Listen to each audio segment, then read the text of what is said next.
Praise the Lord. കരങ്ങളെ ഉയർത്തി കർത്താവിന് മഹത്വം കൊടുത്താട്ടെ. കർത്താവിൻ്റെ പരിശുദ്ധ നാമത്തിന് മഹത്വം ഉണ്ടാകട്ടെ. അനുഗ്രഹിക്കപ്പെട്ട നല്ല രാത്രിക്കായി ദൈവത്തിന് മഹത്വം കരയിക്കുന്നു. കർത്താവിൽ ബഹുമാന്യരായ ദൈവദാസന്മാർ, യോഗത്തിൻ്റെ അധ്യക്ഷ സ്ഥാനം വഹിക്കുന്ന ബഹുമാന്യ കർത്താവിൻ്റെ ദാസൻ, സ്ഥലം സഭയുടെ ശുശ്രൂഷകനായിരിക്കുന്ന കർത്താവിൻ്റെ ദാസൻ കുടുംബം, ഈ യോഗത്തിലേക്ക് എന്നെ ക്ഷണിച്ച കർത്താവിൻ്റെ ദാസൻ പിന്നെ പാസ്റ്റർ കുടുംബം, മനോഹരമായ ഗാനങ്ങൾ പാടി നമ്മെ സന്തോഷിപ്പിക്കുന്ന കൊയർ ടീമിലെ പ്രിയ സഹോദരങ്ങൾ, എന്നോടൊപ്പം കടന്നു വന്ന കർത്താവിൻ്റെ ദാസൻ പ്രിൻസ് നകമ്പൂര, ഇന്നലെയും ഇന്നുമായിട്ട് വചന കേൾവിക്കായിട്ട് പ്രാർത്ഥനയോടെ കടന്നു വന്ന ദൈവമക്കൾ, മറ്റ് കർത്താവിൻ്റെ ദാസന്മാർ, എല്ലാ പ്രിയപ്പെട്ടവർക്കും സ്നേഹവന്ദനം ചൊല്ലുന്നു. ഇവിടെ ഓർപ്പിച്ചതുപോലെ ഇങ്ങനെ ഒരു യോഗം ഇവിടെ ക്രമീകരിപ്പാൻ ഇതിൻ്റെ പിന്നിൽ പ്രിയ റീച്ചാനും കുടുംബത്തിനും കർത്താവ് നൽകിയ നല്ല കാഴ്ചപ്പാടിനെ ഓർത്ത് ദൈവത്തെ സ്തുതിക്കും. നമുക്കറിയാം, ഇതുപോലെ 1 അല്ല 9 യോഗം നടത്താൻ ത്രാണിയുള്ളവർ ഈ പട്ടണത്തിലുണ്ട്. വിചാരിച്ചാൽ നടക്കും. എന്നാൽ ഞാൻ വിശ്വസിക്കുന്നു ഇതൊരു തുടക്കമാകട്ടെ. ഈ നിയമ സാഹചര്യങ്ങളൊക്കെ മാറി വരുന്ന ഒരു കാലഘട്ടത്തിൽ ഞാൻ മനസ്സിലാക്കുന്നു ഏറെ കാലങ്ങൾക്ക് ശേഷമാണല്ലേ ഇവിടെ പരസ്യമായിട്ട് ഇങ്ങനെ നിലയിലൊരു യോഗം ക്രമീകരിക്കപ്പെടുന്നു. അതിന് മുഖാന്തരമാകാൻ സാധിച്ചത് ആ കുടുംബത്തെ ദൈവം അനുഗ്രഹിക്കട്ടെ. അപ്പോൾ തന്നെ അനേക യോഗങ്ങൾക്ക് ഇതൊരു തുടക്കമായി മാറട്ടെ എന്ന് കർത്താവിൽ ആശിക്കുകയും പ്രാർത്ഥിക്കുകയും ചെയ്യും.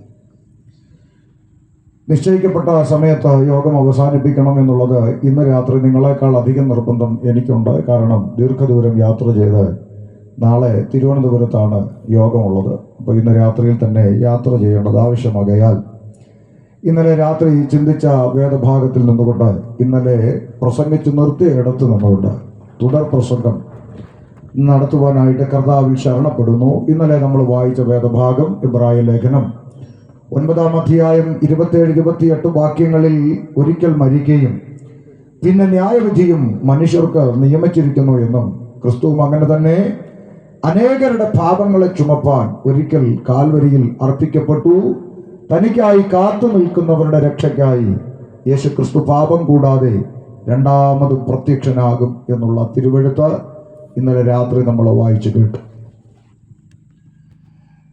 അതിൻ്റെ അടിസ്ഥാനത്തിൽ ഇന്നലെ രാത്രി നമ്മൾ ചിന്തിച്ച തിരുവചന ഭാഗം, ആദിയിൽ ദൈവം ആകാശവും ഭൂമിയും സൃഷ്ടിച്ചു എന്നും ചരാചരങ്ങൾ ഇടജാതി മൃഗജാതി കന്നുകാലി നാൽക്കാലി പറവജാതി എന്നിങ്ങനെ അടുക്കടുക്കായി പ്രപഞ്ചത്തിൽ സൃഷ്ടിപ്പ് നടത്തുന്ന ഒരു സൃഷ്ടാവിനെ കുറിച്ച് വേദപുസ്തകത്തിൽ നമ്മൾ കഴിഞ്ഞ രാത്രിയിൽ ചിന്തിച്ചു.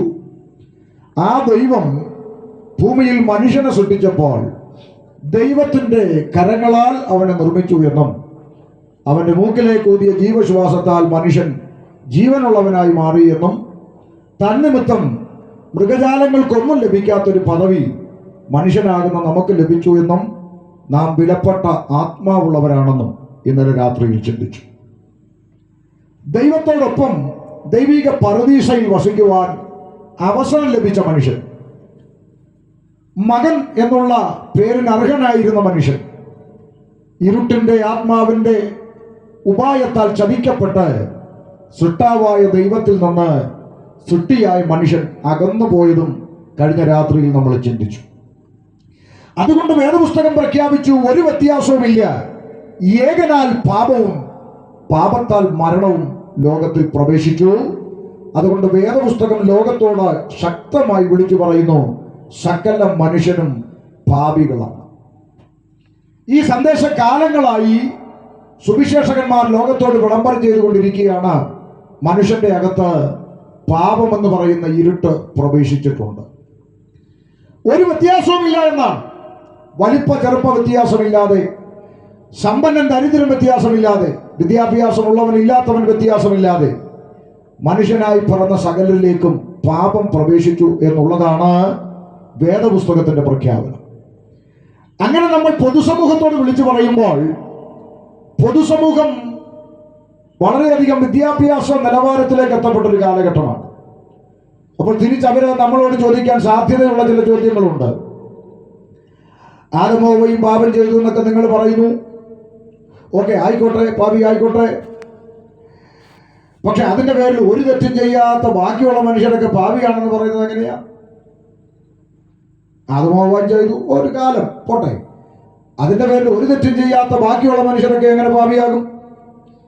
ഇനിയിപ്പോ അങ്ങനെ പാപിയാണെന്ന് തന്നെ ഇരുന്നോട്ടെ, നിങ്ങൾ ക്രിസ്ത്യാനികളെന്നായാൽ പോരെ? ഞങ്ങൾ ഹിന്ദുക്കളെ മുസ്ലിങ്ങളെ കൂടെ ചേർത്ത് നിങ്ങൾ എന്തിനാ പാപി എന്ന് വിളിക്കുന്നത്? പൊതുസമൂഹം ചിന്തിക്കാൻ സാധ്യതയുള്ള ചില ചോദ്യങ്ങളാണത്. ആദമും ഹവ്വയും എങ്ങാണ്ട് പാപം ചെയ്തു, അതിന്റെ പേരിൽ കാലങ്ങളായിട്ട് ഒരു തെറ്റും ചെയ്യാത്ത മനുഷ്യരൊക്കെ പാപിയാണെന്ന് പറയുന്നത് യുക്തിക്ക് നിരക്കുന്നതാണോ എന്ന പുതിയ സമൂഹം, ആധുനിക തലമുറ ചോദിക്കാൻ സാധ്യതയുണ്ട്. അതുകൊണ്ട് ഒന്ന് രണ്ട് കാര്യങ്ങൾ തിരുവഴുത്തിൽ നിന്ന് വ്യക്തമാക്കി മുന്നോട്ട് പോകാം. നമ്മുടെ ഈ രാജ്യത്ത്, ലോകത്ത് പൂർണ്ണമായും മരുന്ന് കണ്ടുപിടിച്ചിട്ടില്ലാത്ത ചില മാരക രോഗങ്ങളുണ്ട്. അതിലൊന്ന് HIV എന്ന് പറയുന്ന, എയ്ഡ്സ് എന്ന് പറയുന്ന മാരക രോഗം. ഞാൻ നിങ്ങളോട് ചോദിക്കുന്നു, എയ്ഡ്സ് രോഗിയായ ഒരു അപ്പനും അമ്മയ്ക്കും ഒരു കുഞ്ഞ് ജനിച്ചാൽ ആ കുഞ്ഞാരായിരിക്കും? പറഞ്ഞേ. എയ്ഡ്സ് രോഗിയായിരിക്കും. ഈ കുഞ്ഞ് ചെയ്ത തെറ്റെന്താ? ആർക്കെങ്കിലും പറയാൻ സാധിക്കുമോ? ഈ ചോരക്കുഞ്ഞ് വ്യഭിചാരം ചെയ്തുവോ? ഇല്ല. ഈ ചോരക്കുഞ്ഞ് ആരെങ്കിലും കയ്യിൽ നിന്ന് ബ്ലഡ് സ്വീകരിച്ചുവോ? ഇല്ല. ഈ ചോരക്കുഞ്ഞ് അബദ്ധത്തിൽ തൊട്ടിലിൽ കിടന്ന എയ്ഡ്സ് രോഗിയുടെ ബ്ലേഡ് എടുത്ത് വെച്ച് ഷേവ് ചെയ്തിട്ട് വന്നതാണോ? കുഞ്ഞൊരു തെറ്റും ചെയ്തിട്ടില്ലെന്ന് നമുക്കറിയാം. പിന്നെ ആരാ തെറ്റ് ചെയ്തത്? അപ്പനോ അമ്മയോ വഴിവിട്ടു ജീവിച്ചതിന്റെ ഫലം ഒരു തെറ്റും ചെയ്യാത്ത ഒരു തലമുറ ഒരു ജന്മം മുഴുവൻ അനുഭവിച്ചു തീർക്കുന്നത് ഇവിടുത്തെ ഒരു ഡിഗ്രിക്കും എതിർപ്പില്ല. ഉണ്ടോ? ഇവിടുത്തെ ഒരു സയൻസിനും എതിർപ്പില്ല, ഒരു ബുദ്ധിജീവികൾക്കും എതിർപ്പില്ല. അതിന്റെ കാരണം അവർക്ക് പറയാനൊരു മറുപടി ഉണ്ട്. എന്താ മറുപടി? ഉപദേശി, അത് മാതാപിതാക്കളിൽ നിന്ന് രക്തത്തിനോട് അടുത്ത തലമുറയിലേക്ക് വന്നതല്ലേ എന്നാണ് അതിന്റെ മറുപടി. അങ്ങനെയാണെങ്കിൽ ആദാമ്യ പാപം ക്രിസ്ത്യാനികൾക്ക് മാത്രം അങ്ങ് വന്നാൽ പോരെ? ഒരു തെറ്റും ചെയ്യാത്ത ബാക്കിയുള്ള മനുഷ്യരിലേക്കൊക്കെ ഇത് എങ്ങനെ വരുന്നു എന്ന ചോദ്യത്തിന് വിശുദ്ധ ബൈബിൾ പറയുന്ന ഒരു മറുപടി ഉണ്ട്. ആ മറുപടി അപ്പോസ്തല പ്രവൃത്തി 17:26 രേഖപ്പെടുത്തിയിരിക്കുന്നത് പൊതുസമൂഹം ശാന്തമായി ഒന്ന് കേൾക്കണം. ഒന്ന് വായിച്ചാട്ടെ. ഭൂതലത്തിലെങ്ങും കുടിയിരിപ്പാൻ അവൻ ഒരുത്തരിൽ നിന്ന് മനുഷ്യജാതിയൊക്കെ ഉളവാക്കി. ഒന്ന് ശ്രദ്ധിച്ചേ പ്രിയപ്പെട്ടവരെ, നമുക്ക് ഈ വാക്യങ്ങളൊക്കെ അറിയാമെന്ന് എനിക്കും അറിയാം. എന്നാൽ പുറത്തുള്ള പ്രിയപ്പെട്ടവർ ഇത് കേൾക്കുമ്പോൾ അവർക്കിത് ഒന്നുകൂടി ലളിതമായിട്ട് മനസ്സിലാക്കാൻ വേണ്ടി ഞാൻ ആ വേദഭാഗം അല്പം കൂടെ ഒന്ന് ലളിതമാക്കാൻ ആശിക്കുന്നു. ദേവദാസനെ അവിടെ രണ്ട് പ്രയോഗമുണ്ട്. അവൻ എന്നൊരു പ്രയോഗമുണ്ട്, അത് ദൈവത്തെ കുറിക്കുന്നു. ഒരുത്തൻ എന്നൊരു പ്രയോഗമുണ്ട്, അത് ആദമിനെ കുറിക്കുന്നു. അതുകൊണ്ട് നമുക്ക് പുറത്തുള്ളവർക്ക് മനസ്സിലാക്കാൻ വേണ്ടി ആ രണ്ട് പദം അങ്ങനെ തന്നെ ചേർത്ത് ഒന്ന് ശാന്തമായി വായിക്കാം. ഭൂതലത്തിലെങ്ങും കുടിയിരിപ്പാൻ ദൈവം ആദമിൽ നിന്ന് മനുഷ്യജാതിയൊക്കെ ഉളവാക്കി. ഒന്ന് ശ്രദ്ധിക്കണം.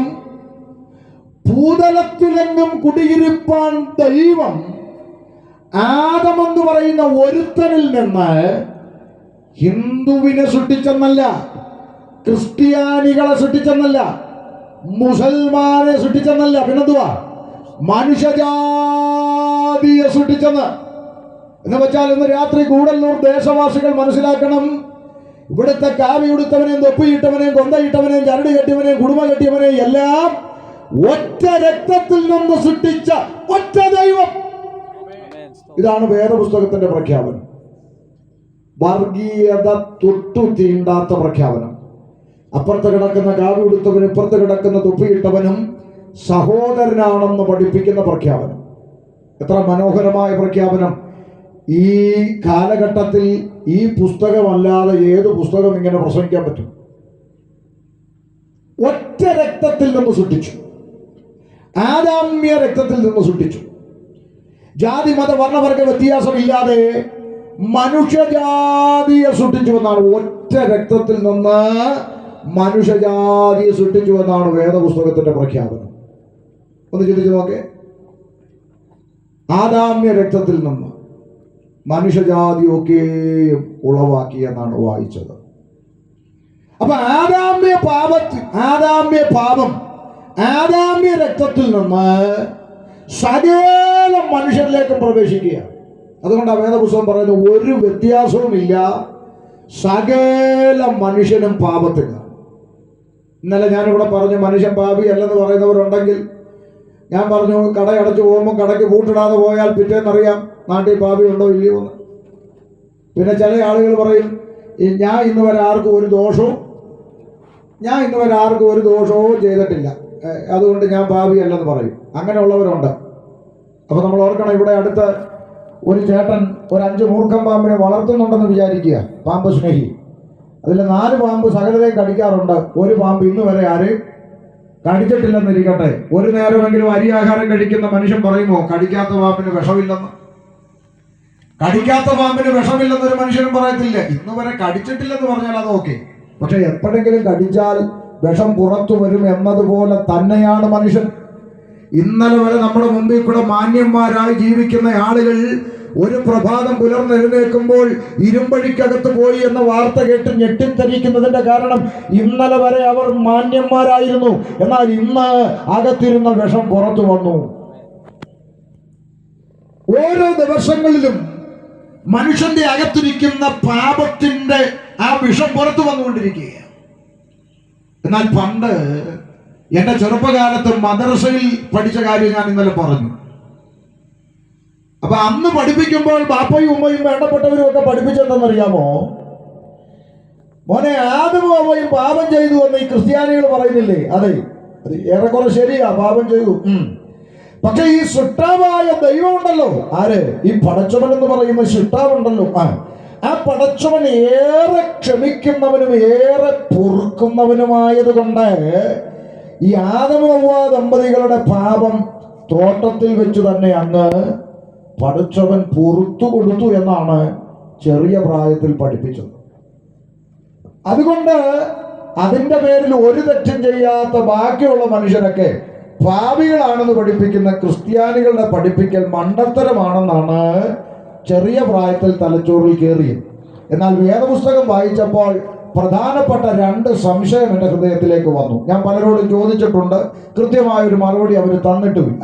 അതെന്താ 2 സംശയം എന്ന് ചോദിച്ചാൽ, ഒന്നാമത്തെ കാര്യം, ഈ ഒരാൾക്ക് ഈ കയ്യിലും കാലിലും മുഖത്തും ഒക്കെ നീര് വന്നു.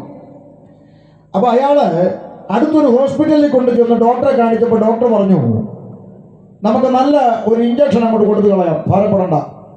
ഡോക്ടർ ഒരു ഇഞ്ചക്ഷൻ വെച്ച് പറഞ്ഞയച്ചു. 2-3 ദിവസം കഴിഞ്ഞിട്ടും നീര് മാറുന്നില്ല.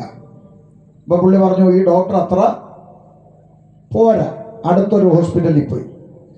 അവിടെ ചെന്നപ്പോൾ അവിടുത്തെ ഡോക്ടർ പറഞ്ഞു, ഒന്നും ഭാരപ്പെടണ്ട, ഞാൻ മെഡിക്കൽ സ്റ്റോറിൽ നിന്ന് ഒരു കുഴമ്പെഴുതി തരാം, ആ ഓയിൻമെന്റ് മേടിച്ച് പുരട്ടിയാൽ മതി, നീരൊക്കെ മാറും. 3-4 ദിവസം മേടിച്ച് പുരട്ടി, നീരെന്ത് ചെയ്യുന്നില്ല, മാറുന്നില്ല. അപ്പം പുള്ളി പറഞ്ഞു, ഈ ഡോക്ടറും പോരാ. ഇച്ചിരി വലിയൊരു ഹോസ്പിറ്റലിൽ ചെന്നപ്പോൾ അവിടുത്തെ ഡോക്ടർ പറഞ്ഞു, ഞാൻ നിങ്ങൾക്ക് മരുന്നൊന്നും തരുന്നില്ല, പകരം ചില ടെസ്റ്റുകൾ നടത്താനുണ്ടെന്ന് പറഞ്ഞു. ടെസ്റ്റ് നടത്തിയപ്പോൾ കണ്ടുപിടിച്ചു, ഇദ്ദേഹത്തിൻ്റെ കയ്യിനും കാലിനും മുഖത്തിനും ഒന്നും ഒരു കുഴപ്പവുമില്ല. പിന്നെ നീര് വരാൻ കാരണം അദ്ദേഹത്തിൻ്റെ കിഡ്നി തകരാറില്ല. അപ്പൊ ഞാൻ ചോദിക്കുന്നത്, രോഗം എന്തിനാ രോഗം? കിഡ്നിക്കാണ് രോഗം. ഈ രോഗത്തിന്റെ ലക്ഷണമാണ് എന്ത്? കൈയും മുഖകാലും ഒക്കെ നീര് വന്നത്. അപ്പൊ കിഡ്നിക്ക് രോഗമുള്ള ഒരാള് മെഡിക്കൽ സ്റ്റോറിൽ നിന്ന് നീരിന്റെ കുഴമ്പ് മേടിച്ചിട്ടാൽ കിഡ്നി സുഖമാകുമോ? ഇല്ല. അപ്പൊ രോഗം സൗഖ്യമാകണം. അപ്പൊ ഒരാൾ പറഞ്ഞു, കുഴപ്പമില്ല. ഭാര്യ പറഞ്ഞു, ഞാൻ കിഡ്നി കൊടുക്കാന്ന് പറഞ്ഞു. അങ്ങനെ ഭാര്യ കിഡ്നി കൊടുത്ത് ഇദ്ദേഹത്തിന്റെ കിഡ്നി മാറ്റി വെച്ചപ്പോൾ രോഗം എന്ത് ചെയ്തു? പറയാൻ കൊണ്ട് രോഗം മാറി. രോഗം മാറിയെങ്കിൽ ന്യായമായും ആ രോഗലക്ഷണം എന്ത് ചെയ്യണം? മാറണ്ടേ? പറ, മനസ്സിലാകുന്നില്ലേ? മാറണ്ടേ? നമ്മൾ ഈ ആഹാരമൊക്കെ കഴിക്കുമ്പോൾ നമ്മുടെ ഈ വേസ്റ്റ് കല്ലും മണ്ണും ഒക്കെ അടിഞ്ഞു കൂടുന്ന ഒരു സഞ്ചി ഉണ്ടെന്നാണ് പറയും. അത് നിറഞ്ഞു കഴിയുമ്പോൾ വയറ്റിന് ഭയങ്കര വേദന വരും. ആശുപത്രി കൊണ്ട് ചെല്ലുമ്പോൾ ഡോക്ടർ പറയും, സഞ്ചി എന്ത് ചെയ്തു? നിറഞ്ഞു, അപ്പൻഡേഴ്സ് അങ്ങനെ എന്തോ ഒരു സംഭവമാണ് പറയുന്നത്. അപ്പൊ നിറഞ്ഞു, അതുകൊണ്ടാണ് ഈ സഹിക്കാൻ മേലാത്ത വേദന. അപ്പൊ എന്ത് ചെയ്യണം സാറ്? ഒന്നുമില്ല, ഓപ്പറേഷൻ ചെയ്ത് സഞ്ചി അങ്ങ് എടുത്ത് കളഞ്ഞാൽ മതി. അപ്പൊ സഞ്ചി എടുത്ത് കളഞ്ഞപ്പോൾ രോഗം മാറി. രോഗം മാറിയാൽ എന്ത് മാറണമെന്നാ? രോഗലക്ഷണമാകുന്ന വേദന മാറണ്ടെന്നാ എൻ്റെ ചോദ്യം. മനസ്സിലായോ? മാറണം എന്നുള്ളതാണ് അതിൻ്റെ ഒരു കീഴ്വഴക്കമെങ്കിൽ, പാപം ഏദൻ തോട്ടത്തിൽ വെച്ച് പൊറുക്കപ്പെട്ടെങ്കിൽ ചോദ്യം, പാപ സ്വഭാവം അവിടെ തീരണ്ടേ? വേണ്ടേ? അതല്ലേ നാട്ടു നടപ്പ്. പക്ഷെ തീർന്നോ? അതേ പുസ്തകം, ഈ പുസ്തകമല്ല, അതേ പുസ്തകം തന്നെ പറയുകയാണ്, തൊട്ടടുത്ത തലമുറ കായീനും ഹാബേലും കൂടപ്പുറപ്പ് ഒരുത്തനെ കൊന്നു കളഞ്ഞു എന്ന് പറഞ്ഞാൽ രോഗം മാറി, പക്ഷെ ലക്ഷണം മാറിയില്ലെന്ന് പറയുന്ന മണ്ടത്തരം അല്ല ബൈബിള് പറയുന്നത്. രോഗം മാറിയില്ലെന്ന്, പാപം മാറിയിട്ടില്ല. മനസ്സിലാകുന്നുണ്ടോ? ഇനി രണ്ടാമത്തെ എൻ്റെ സംശയം, ഒരു വാദത്തിന് വേണ്ടി സൃഷ്ടാവ് പടച്ചവൻ പാപം അങ്ങ് പുറത്തു കൊടുത്തെന്ന് ഇരിക്കട്ടെ. ഉദാഹരണം, പിന്നെ ഇവിടെ 3 പേരിരിപ്പുണ്ട്. ഇതിലൊരാൾ പടച്ചവൻ, ഒരാൾ ആദം, ഒരാൾ ഹൗവ. ഇവർ പാപം ചെയ്തപ്പോൾ ദൈവത്തിൽ നിന്നാകുന്നു. കാരണം ദൈവം പരിശുദ്ധനാണല്ലോ. അപ്പോൾ ദൈവത്തിൽ നിന്നാകുന്നു. അപ്പം ദൈവം ഭയങ്കര പൊറുക്കുന്ന ആളൊക്കെ ആയതുകൊണ്ട് ഇവരുടെ പാപം അവിടെ വെച്ച് തന്നെ പുറത്ത് കൊടുത്തു. അങ്ങനെയാണെങ്കിൽ ഇവർ പഴയ പോലെ ദൈവത്തോടൊപ്പം ഇരുന്ന സീറ്റിൽ തിരിച്ചു വരണ്ടേ? പിന്നെ ഇതിനെ പുറത്താക്കി. ഇപ്പോഴും ആരും ഉത്തരം പറഞ്ഞിട്ടില്ല. കാലങ്ങളായി ഞാൻ പലരോടും ചോദിക്കുന്നു, എന്തിനാ പുറത്താക്കി? നേരം പോക്കനാണോ? അല്ല, പാപം മാറിയിട്ടില്ല എന്നുള്ളതിന്റെ തെളിവ്. അത് 2026 ഇന്നയോളം എല്ലാ മതവിഭാഗത്തിൽപ്പെട്ടവരും മോക്ഷം തേടി അലയ്യ, അല്ലേ? എല്ലാ മതവിഭാഗത്തിൽപ്പെട്ടവരും മോക്ഷം തേടി അലയ്യ. ഈ ദൈവം എന്ന് പറയുന്ന ഒരു കാഴ്ചപ്പാടിൽ മനുഷ്യൻ ഓടുന്നതിന്റെ ഉദ്ദേശം തന്നെ ഈശ്വര കടാക്ഷം വേണം, ദൈവപ്രസാദം വേണം, മോക്ഷം ലഭിക്കണമെന്നൊക്കെ ചിന്തിച്ചുകൊണ്ട് തന്നെയാണ്. അപ്പൊ വേദപുസ്തകം പറയുന്നത്, ഭൂതലത്തിലെങ്ങും കുടിയിരുപ്പാൻ ദൈവം ആദമെന്ന് പറയുന്ന ഒരുത്തനിൽ നിന്ന് മനുഷ്യജാതി ഉണ്ടാക്കിയത് കൊണ്ട് ആദാമ്യ പാപം നിമിത്തം സകല മനുഷ്യരും പാപത്തിലായി എന്ന വേദപുസ്തകത്തിന്റെ പ്രഖ്യാപനം യുക്തിക്ക് നിരക്കുന്നതാണ്. ഇനി എന്തിനാ അങ്ങനെ സൃഷ്ടിച്ചത്? ഉത്തരം, ഭൂതലത്തിലെങ്ങും കുടിയിരുപ്പാൻ എന്നാണ്. അപ്പൊ ദൈവമെന്ന് പറയുന്ന സൃഷ്ടാവ് ഏതെങ്കിലും ഒരു പഞ്ചായത്തിൽ ഒതുങ്ങുന്ന പുള്ളി അല്ല. ദൈവമെന്ന് പറഞ്ഞാൽ ഏതെങ്കിലും ഒരു വില്ലേജിൽ തളച്ചിടാൻ പറ്റുന്നവൻ അല്ല. ദൈവമെന്ന് പറഞ്ഞാൽ ഏതെങ്കിലും ഒരു ജില്ലക്കകത്തോ സ്റ്റേറ്റിന്റെ അകത്തോ പൂട്ടിക്കെട്ടാൻ പറ്റുന്നവൻ അല്ല. ഭൂതലത്തിലെങ്ങും കുടിയിരിക്കുന്നവനാണ് ദൈവം. അപ്പൊ അടുത്തൊരു ചോദ്യം വരും, എവിടാ ഉപദേശി ദൈവം കുടിയിരിക്കുന്നു എന്ന് പറയാമോ? കുറെ കാലമായിട്ട് അന്വേഷിക്കുന്നു, ഒന്ന് പോയി കാണാനാ. എവിടാ ഈ ദൈവം കുടിയിരിക്കുന്നതെന്ന 24-ാം വാക്യം ഒന്ന് വായിച്ചു കൊടുത്താട്ടെ. 24-ാം വാക്യം. ലോകവും അതിലുള്ളതൊക്കെയും ഉണ്ടാക്കിയ ദൈവം സ്വർഗത്തിനും ഭൂമിക്കും നാഥനാകൊണ്ട്. കേട്ടെ, ലോകവും അതിൽ കാണുന്ന സകലതും ഉണ്ടാക്കിയ ദൈവം. അപ്പൊ സൃഷ്ടാവെന്ന് പറഞ്ഞാൽ ആരാ? ദൈവമക്കളെ, ആരാ? ഈ അണ്ടകടാകത്തെ മുഴുവൻ ഉണ്ടാക്കിയവൻ. മനസ്സിലായോ? ഈ കാണുന്ന അണ്ടകടാകത്തെയും ചരാചരങ്ങളെയും കസേരയിലിരിക്കുന്ന നിങ്ങളെയും പ്രസംഗിക്കുന്ന എന്നെയും ഉണ്ടാക്കിയ ദൈവം. നീ ഉണ്ടാക്കിയതല്ല, നിന്നെ ഉണ്ടാക്കിയ ദൈവം. മനസ്സിലായോ?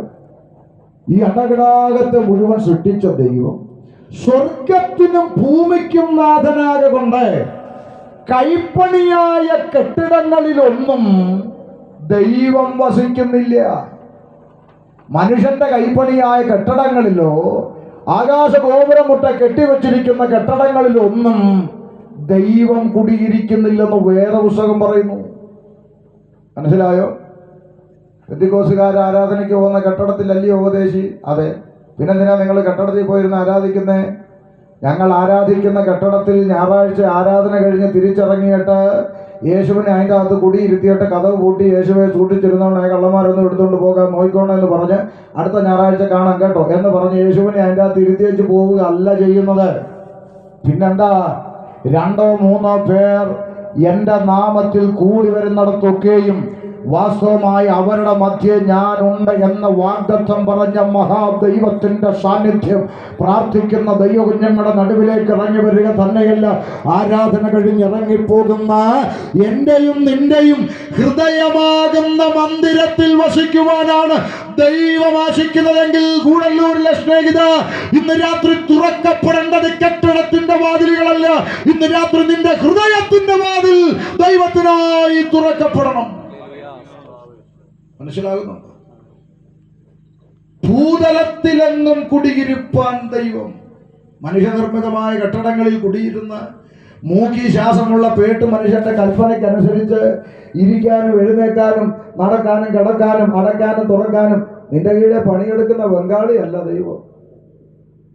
മൂക്കി ശ്വാസമുള്ള പേട്ട് മനുഷ്യന്റെ കൽപ്പനയ്ക്കനുസരിച്ച് താളം തുള്ളാൻ നിന്റെ വേലക്കാരനായിരിക്കുന്ന ബംഗാളിയോട് പറഞ്ഞ അവൻ ചിലപ്പോൾ കേൾക്കും, ശരി ചേട്ടാ അങ്ങനെ ചെയ്യാം ചേട്ടാ എന്നവൻ പറയും.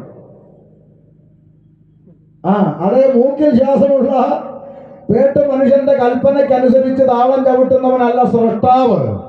MBBS MD ഡിഗ്രിയൊക്കെ പഠിച്ച നമ്മുടെ നാട്ടിലെ ഡോക്ടർമാര് അവരെ കൊണ്ട് ആവുന്ന പണി 58 ചെയ്ത് ഒടുവിൽ പറയുന്നൊരു പദമുണ്ട്, ഞങ്ങളെ കൊണ്ട് പറ്റുന്നതെല്ലാം ഞങ്ങൾ ചെയ്തിട്ടുണ്ട്, ഇനി നിങ്ങൾ സർവശക്തനായ ദൈവത്തോട് പ്രാർത്ഥിക്കാൻ എന്ന് പറഞ്ഞാൽ സകലമായ ഡിഗ്രിക്കും മേലെയാണ് ദൈവം. മനസ്സിലായോ? മൂക്കി ശ്വാസമുള്ള പേട്ട് മനുഷ്യന്റെ കൽപ്പനയ്ക്കനുസരിച്ച് താളം ചവിട്ടുന്നവനല്ല ദൈവം. അത് മനസ്സിലായില്ലെങ്കിൽ ഇനിയും മനസ്സിലാക്കാൻ സിമ്പിൾ ആയിട്ടൊരു കാര്യം പറയാം. പിള്ളേരോട് ചോദിക്കാം, മക്കളെ മനുഷ്യനെ സൃഷ്ടിച്ചത് ആര്? ഉറക്കെ പറയണം, ദൈവം. സംശയമൊന്നുമില്ല. എന്തോ ഏത് മതവിഭാഗത്തിൽപ്പെട്ടവരോ ആയിക്കോട്ടെ, അതൊന്നും നമുക്ക് പിണക്കമില്ല. മനുഷ്യനെ സൃഷ്ടിച്ചത് ആരാ? ദൈവം. ഇന്ന് ദൈവത്തെ സൃഷ്ടിക്കുന്ന ആരാ? മനുഷ്യൻ. അതാ വിഷയം. അത് ഇതുവരെ ഈ മനുഷ്യന്റെ തലയ്ക്കകത്തോട്ട് കയറുന്നില്ല. ഈ അണ്ടകടാകത്തെ മുഴുവൻ സൃഷ്ടിച്ച മഹാദൈവം മനുഷ്യനെ സൃഷ്ടിച്ചു. ഇന്ന് മനുഷ്യൻ ആര് സൃഷ്ടിക്കുന്നു? ദൈവത്തെ സൃഷ്ടിക്കുക. എങ്ങനെ വേണമെന്ന് പറഞ്ഞു കൊടുത്താൽ മതി. ഇരിക്കുന്ന വേണം, കിടക്കുന്ന വേണം, നടക്കുന്ന വേണം, പിന്നെ ബ്ലാക്ക് ആൻഡ് വൈറ്റ് വേണം, കളർ വേണം, ലിപ്സ്റ്റിക് ഇട്ട വേണം, ഇടാത്ത വേണം, ആരുണ്ടാക്കി തരും? ഈ മൂക്കി ശ്വാസമുള്ള പേട്ട് മനുഷ്യൻ. മനസ്സിലാവും? ഈ മേപ്പോട്ട് വലിക്കുന്ന ശ്വാസം കീബോർഡ് വിടാൻ പറ്റാതെ പോയാൽ വാഴപ്പിണ്ടി പോലെ കിടക്കുന്ന ഈ പേട്ട് മനുഷ്യനാണ് ദൈവത്തെ കൺട്രോൾ ചെയ്യാൻ ശ്രമിക്കുന്നത്. മനസ്സിലാകുന്നുണ്ട്? നമ്മളത് ആലോചിച്ച് നോക്കി, എത്ര തണ്ടും തടിയും ആരോഗ്യവും മസിലും ഇറച്ചിയൊക്കെ ഉണ്ട്. ജിമ്മിലൊക്കെ പോയി മസിലൊക്കെ പെരുപ്പിച്ച് അവിടെ ഇവിടെയൊക്കെ ഒന്ന് മുഴച്ച് പൊങ്ങി സഞ്ചരിക്കുന്ന ഇറച്ചിക്കട പോലെ നടക്കുമ്പോൾ മനുഷ്യന്റെ ചിന്ത ആരെ കയറി എന്തും ചെയ്യാവുന്നു. എടാ, മേപ്പോട്ട് വലിക്കുന്ന ശ്വാസം കീപ്പോട്ട് വിടാൻ പറ്റാതെ പോയാൽ നീ വെറും വാഴപ്പിണ്ടിയായി എത്ര കിലോ ഇറച്ചി ഉണ്ടെങ്കിലും റോഡെ കിടക്കുമെന്ന്. അതുകൊണ്ട് വേദപുസ്തകം പറയുന്നു, ഏതൊരു മനുഷ്യനും ഉറച്ചു നിന്നാൽ ഒരു ശ്വാസം, ഈ മേപ്പോട്ട് വലിക്കുന്ന ശ്വാസം ഒന്ന് കീപ്പോട്ട് വിടാൻ പറ്റാതെ പോയാൽ വേണ്ടല്ലോ. തിരുവനന്തപുരത്ത് പുലയനാർക്കോട്ട അനേക ആളുകൾ കിടപ്പുണ്ട്. എന്തിനാ? ഈ ശ്വാസം ഇച്ചിരി ഒന്ന് കിട്ടാതെ അവിടെ കിടന്ന് എന്ത് ചെയ്യുക? വലിക്കുക. അപ്പൊ ഇത്രയേ ഉള്ളൂ മനുഷ്യൻ. വലിയ മസിലൊന്നും പിടിക്കണ്ട, ഇത്രയേ ഉള്ളൂ മനുഷ്യൻ. ഇന്ന് രാത്രി കിടന്നുറങ്ങുന്ന നീ രാവിലെ ആരോഗ്യത്തോടെ എഴുന്നേറ്റാ ദൈവത്തിന് സ്തോത്രം. അത്രേ ഉള്ളൂ. അതിന്റെ അപ്പുറത്ത് ഇവിടെ മനുഷ്യന് മസിൽ പിടിക്കാൻ ഒന്നും ഇല്ല. മിനിമം അത്രയെങ്കിലും മനുഷ്യൻ മനസ്സിലാക്കിയിരുന്നെങ്കിൽ കുറച്ച് അഹങ്കാരമൊക്കെ ഒന്ന് കുറഞ്ഞേനെ. അപ്പൊ ഒരു കാര്യം എന്നെ കേൾക്കുന്ന മാന്യ സഹോദരങ്ങൾ മനസ്സിലാക്കണം. ഭൂതലത്തിലെങ്ങും കുടിയിരുപ്പാൻ സൃഷ്ടാവായ ഈശ്വരൻ പടച്ചവൻ ദൈവം ഒരുത്തനിൽ നിന്ന്, ആദാമെന്ന് പറയുന്ന ഒരുത്തനിൽ നിന്ന്, ഒരൊറ്റ രക്തത്തിൽ നിന്ന് മനുഷ്യജാതി ഉളവാക്കി. അപ്പുറത്ത് കിടക്കുന്ന കാവി ഉടുത്തവനും ഇപ്പുറത്ത് കിടക്കുന്ന തൊപ്പി ഇട്ടവനും കൊന്ത ഇട്ടവനും എല്ലാം ഒരു രക്തത്തിന്റെ ഉടമയാണ്. എല്ലാരെയും കൈമുറിച്ചാ വരുന്നത് ഒറ്റ രക്തമാണ്. പച്ച രക്തം വരുന്നവരാരും ഇവിടെ ഇല്ലല്ലോ. ഹൾക്ക് അങ്ങനൊന്നുമില്ല, ഒറ്റ രക്തമാണ് അല്ലേ? ഇനി അത് തെളിയിക്കണോ? നാളെ രാവിലെ 4 ബോട്ടിലെടുക്കുക, 4 മൃഗങ്ങളുടെ രക്തം, ആട്, ആന, പോത്ത്, പശു, അടുത്ത മെഡിക്കൽ ലാബിൽ കൊണ്ട് കൊടുക്കുക. 10 മിനിറ്റിൽ മെഡിക്കൽ പെമ്പിള്ളേർ സ്റ്റിക്കർ ഒട്ടിച്ച് തിരിച്ചു തരും. ഇത് ആട്, ഇത് ആന, ഇത് പോത്ത്, ഇത് പശു. കണ്ടുപിടിക്കാനുള്ള സംവിധാനമൊക്കെ ഇപ്പോൾ ലാബിലുണ്ട്. വീണ്ടും 4 ബോട്ടിൽ എടുക്കണം. ഒന്നിൽ ഇവിടെ അടുത്തുള്ള അമ്പലത്തിലെ പൂജാരിയുടെ രക്തം, ഇനി ഒന്നിൽ ജമാഅത്ത് പള്ളിയിലെ മുസ്ലിയാരുടെ രക്തം, ഇനി ഒന്നിൽ കത്തോലിക്ക പള്ളിയിലെ അച്ഛൻ്റെ രക്തം, ഇനി ഒന്നിൽ ഞങ്ങളുടെ ഉപദേശിയുടെ രക്തം. അതേ ലാബിൽ കൊടുക്കണം. ഏതെങ്കിലും പിള്ളേർ സ്റ്റിക്കർ ഒട്ടിച്ച് തരുമോ? അതെ, മാറിപ്പോവല്ലേ, മൂല ഇരിക്കുന്ന മുസ്ലിയാർ, അറ്റത്തിരിക്കുന്ന പൂജാരി, മേപ്പോട്ട് വെച്ചിട്ടുണ്ട് പള്ളിയിൽ അച്ഛൻ, അങ്ങനെ തരം തിരിച്ച് തരാറുണ്ടോ? ഉണ്ടോ? ഗൂഡല്ലൂർ തരുമോ? ചിലപ്പോൾ ABCD ഗ്രൂപ്പൊക്കെ അവർ തിരിച്ചെന്നിരിക്കും, സമ്മതിക്കുന്നു. പക്ഷെ പിള്ളേർ ഇറങ്ങി വന്നിട്ട് പറയുന്നത് മനുഷ്യന്റെ സമയം മെനക്കെടുത്തരുത്, ഇതെല്ലാം മനുഷ്യന്റെ രക്തം, ഒറ്റ രക്തത്തിന്റെ ഉടമ. പിന്നെ എന്തിനാണ് മനുഷ്യ നീ തമ്മിലടിക്കുന്നത്? ഒറ്റ രക്തമല്ലേ, എന്തിനാ തമ്മിലടിക്കുന്നത്? ഈ രക്തം കൊടുക്കേണ്ട സാഹചര്യം വരുമ്പോൾ ഇവിടെ ആർക്കും തമ്മിലടിക്കില്ലല്ലോ. ഉണ്ടോ? കൊന്തയും കുരിശും കഴുത്തിലിട്ട ക്രിസ്ത്യാനി ചെറുക്കൻ ബൈക്ക് ഓടിച്ച് പാഞ്ഞു പോയി ടിപ്പറിന്റെ അടിയിലോട്ട് ചെന്ന് കയറി തല പൊട്ടി മെഡിക്കൽ കോളേജിൽ കൊണ്ടു ചെന്നു. അപ്പൊ ഡോക്ടർ പറഞ്ഞു, ഇപ്പൊ ഒരു കുപ്പി ബ്ലഡ് അടച്ചാൽ നമുക്ക് കൊച്ചിനെ രക്ഷിക്കാം. ചെറുക്കൻ ക്രിസ്ത്യാനിയാണേ. ക്രിസ്ത്യാനി ചെറുക്കന്റെ ക്രിസ്ത്യാനി അമ്മ ക്രിസ്ത്യാനി ദൈവത്തോട് നിലവിളിച്ച്, ഈശോയേ എന്റെ കുഞ്ഞിന് ആര് ബ്ലഡ് കൊടുക്കും നിലവിളിച്ചപ്പോൾ തൊട്ടടുത്ത അപ്പുറത്തെ ബെഡിൽ അമ്മയ്ക്ക് കൂട്ടു നിൽക്കാൻ വന്ന കാവി ഉടുത്ത RSSകാരൻ പറഞ്ഞു, അമ്മ കരയണ്ടമ്മ, ഞാൻ തരാം ബ്ലഡ്. വേണ്ട നീ BJP അല്ലേ എന്ന് ഇന്ന് വരെ ഒരു തള്ള പറഞ്ഞിട്ടുണ്ടോ? പറ. ഉണ്ടെന്നില്ല. പറഞ്ഞിട്ടുണ്ടോ? AJP ആയാലും BJP ആയാലും ഒരു കുന്തമില്ല, അവനെ കൊച്ചിനെ രക്ഷിച്ചാൽ മതി. അന്നേരം ഒരു മസിലും ഇല്ല, പാർട്ടിയില്ല, വർഗീയതയില്ല, ഒരു കുന്തമില്ല. അമ്പലത്തിലെ പൂജാരിയുടെ കിഡ്നി അടിച്ചു പോയി, ഒരു കിഡ്നി വേണം, മനോരമയെ പരസ്യം ചെയ്തു. പരസ്യം കണ്ടു വന്നത് ജമാഅത്ത് പള്ളിയിലെ മുസ്ലിയാർ. അങ്ങനെ പൈസയ്ക്ക് ആവശ്യമുണ്ട്. മുസ്ലിയാരുടെ കിഡ്നി എനിക്ക് വേണ്ടാന്ന് പൂജാരി പറഞ്ഞിട്ടുണ്ടോ? പറയുവോ? എന്തിനാണോ പിന്നെ ഈ തമ്മിലടിക്കുന്ന മനുഷ്യന്മാര്? നിൽക്കുന്ന നെപ്പിലൊന്ന് താഴോ തുരുണ്ട് വീണാൽ പൊക്കിയെടുക്കുന്നത് ആരാന്ന് ബോധം വന്നാലല്ലേ അറിയൂ. അത്രേ ഉള്ളൂ മനുഷ്യൻ. ഇതാദ്യം മനുഷ്യന്മാർ തിരിച്ചറിഞ്ഞാൽ നമ്മുടെ നാട് സ്വർഗമാണ്. ഒറ്റ രക്തം. അതുകൊണ്ടാണ് ഞങ്ങൾ ഉപദേശിമാരെ പലരും കളിയാക്കാറുണ്ട്, പുച്ഛിക്കാറുണ്ട്, ഇല്ലേ? ഈ തിരുവനന്തപുരം ഭാഗത്തൊക്കെ ചെല്ലുമ്പോൾ കളിയാക്കി പറയും, ഓ യവന്മാരൊരു നാണവന്മാനം ഇല്ലാത്തവന്മാരുടെ ആര്? ഓ ഈ പാത്രന്മാർ തന്നെ, ഓ യവന്മാരെ അടിച്ചാലും ഇടിച്ചാലും ചവിട്ടി തേച്ചാലും യവന്മാർ പിന്നെ വലിഞ്ഞു കയറി വരുമെന്ന്. നാണം ഇല്ലാത്തവന്മാർ തന്നെ, ഒരു നാണവന്മാനം ഇല്ലാത്തവന്മാരെന്ന്. അത് സത്യല്ലേ? ഞങ്ങൾ അഭിമാനത്തോട് പറയും, സത്യ, നമ്മൾ ഒരു നാണവന്മാനം ഇല്ലാത്തവന്മാരാ, അല്ലേ? ഒരു നാണം ഇല്ലാത്തവന്മാരാ. അടിച്ചാലും ഇടിച്ചാലും ചീത്ത വിളിച്ചാലും ചവിട്ടി തേച്ചാലും ഞങ്ങൾ പിന്നെ വലിഞ്ഞു കയറി വരും. പക്ഷെ ഒരു കാര്യം ഇന്ന് രാത്രി ഈ ഗൂഡല്ലൂർ ദേശവാസികൾ മനസ്സിലാക്കണം. നിങ്ങൾ അടിച്ചാലും ഇടിച്ചാലും തുപ്പിയാലും ആക്ഷേപിച്ചാലും നാണമില്ലാതെ പിന്നെ വലിഞ്ഞു കയറി വരുന്നത് എന്താണെന്ന് ഒരിക്കലെങ്കിലും ചിന്തിച്ചിട്ടുണ്ടോ? ചിന്തിക്കണം.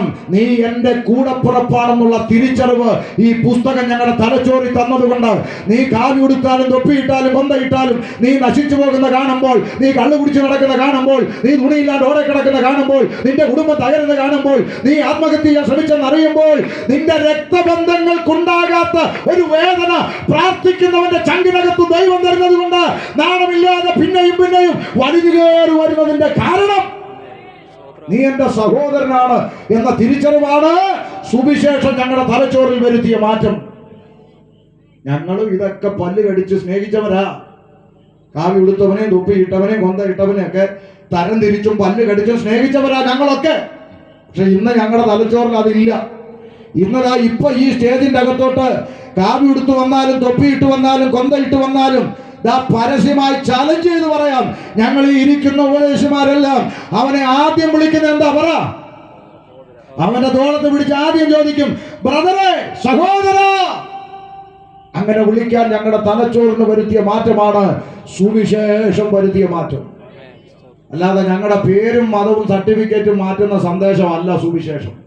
സകല മനുഷ്യരെ ഒന്നുപോലെ കാണാൻ, സകല മനുഷ്യരെ ഒന്നുപോലെ ചേർത്ത് പിടിക്കാൻ, സകല മനുഷ്യരെയും സഹോദര എന്ന് വിളിക്കാൻ കഴിയുന്ന ഒരു തലച്ചോറാണ് സുവിശേഷം ഞങ്ങളിൽ വരുത്തിയ മാറ്റം. മനസ്സിലാകുന്നുണ്ടോ?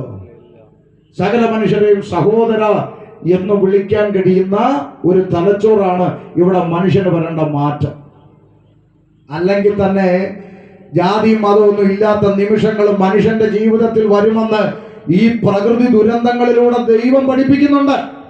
പക്ഷെ മനുഷ്യൻ പഠിക്കുന്നില്ല. ഞങ്ങളുടെ കേരളത്തിൽ 2 പ്രളയം വന്നിട്ടും മലയാളി പഠിച്ചിട്ടില്ല. നിന്റെ പറമ്പിലെ വെള്ളം എന്തിനാടി എന്റെ പറമ്പിൽ കൂടെ വരുന്നതെന്ന് ചോദിച്ചു വഴക്കുണ്ടാക്കിയ കുഞ്ഞമ്മ ഏതെങ്കിലും പറമ്പിൽ കൂടി വെള്ളം വന്നു പോയാ മതി ഈശ്വര എന്ന് നിലവിളിച്ചു. പഠിച്ചോ? പഠിച്ചില്ല. അന്യർ അകത്ത് പ്രവേശിക്കരുത്, പട്ടിയുണ്ട് സൂക്ഷിക്കുക എന്ന് ബോർഡ് വെച്ചു. വെള്ളം അകത്തോട്ട് അരച്ചു കയറി.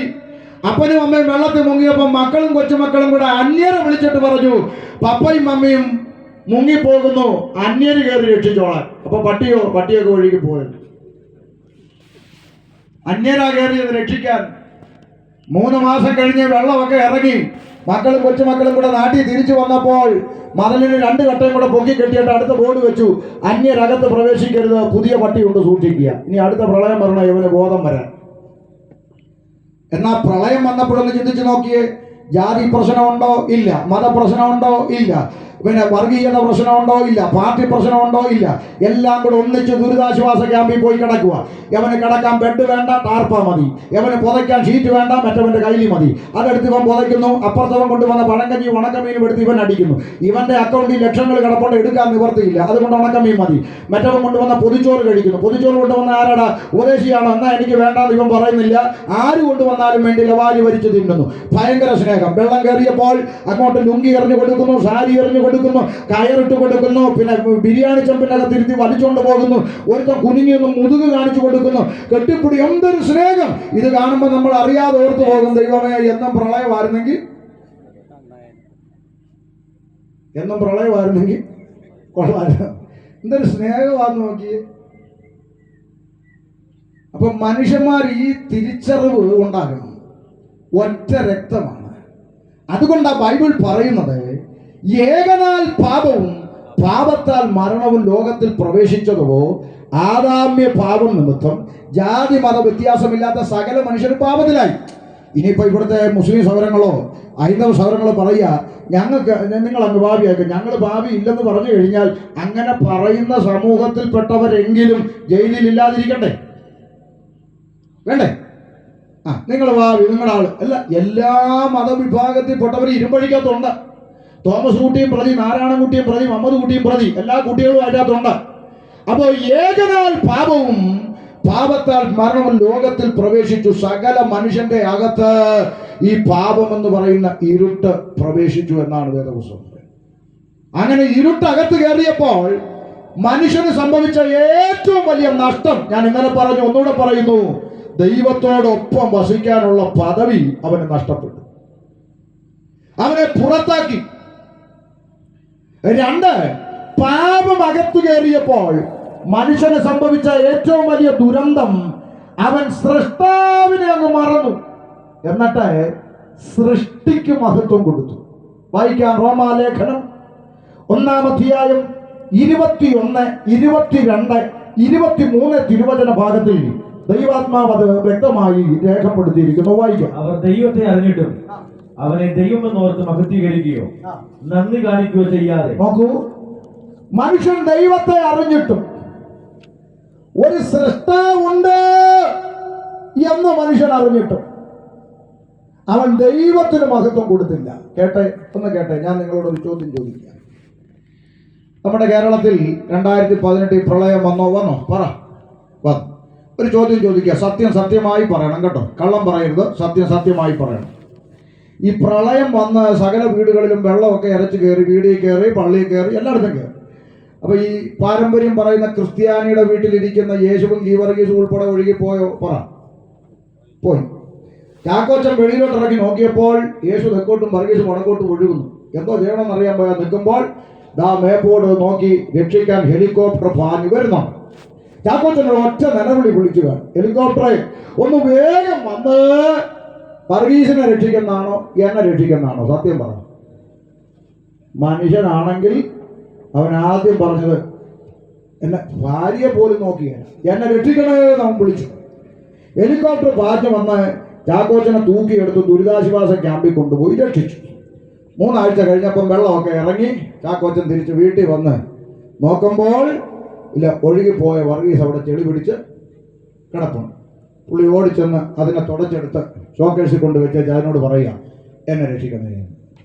ഇവൻ എന്ന് നേരം വെളുക്കുമെന്ന് ഇന്ന് രാത്രി മുഴുവൻ ആലോചിച്ചേച്ച് നാളെ ഒരു ഉത്തരം കണ്ടെത്തും.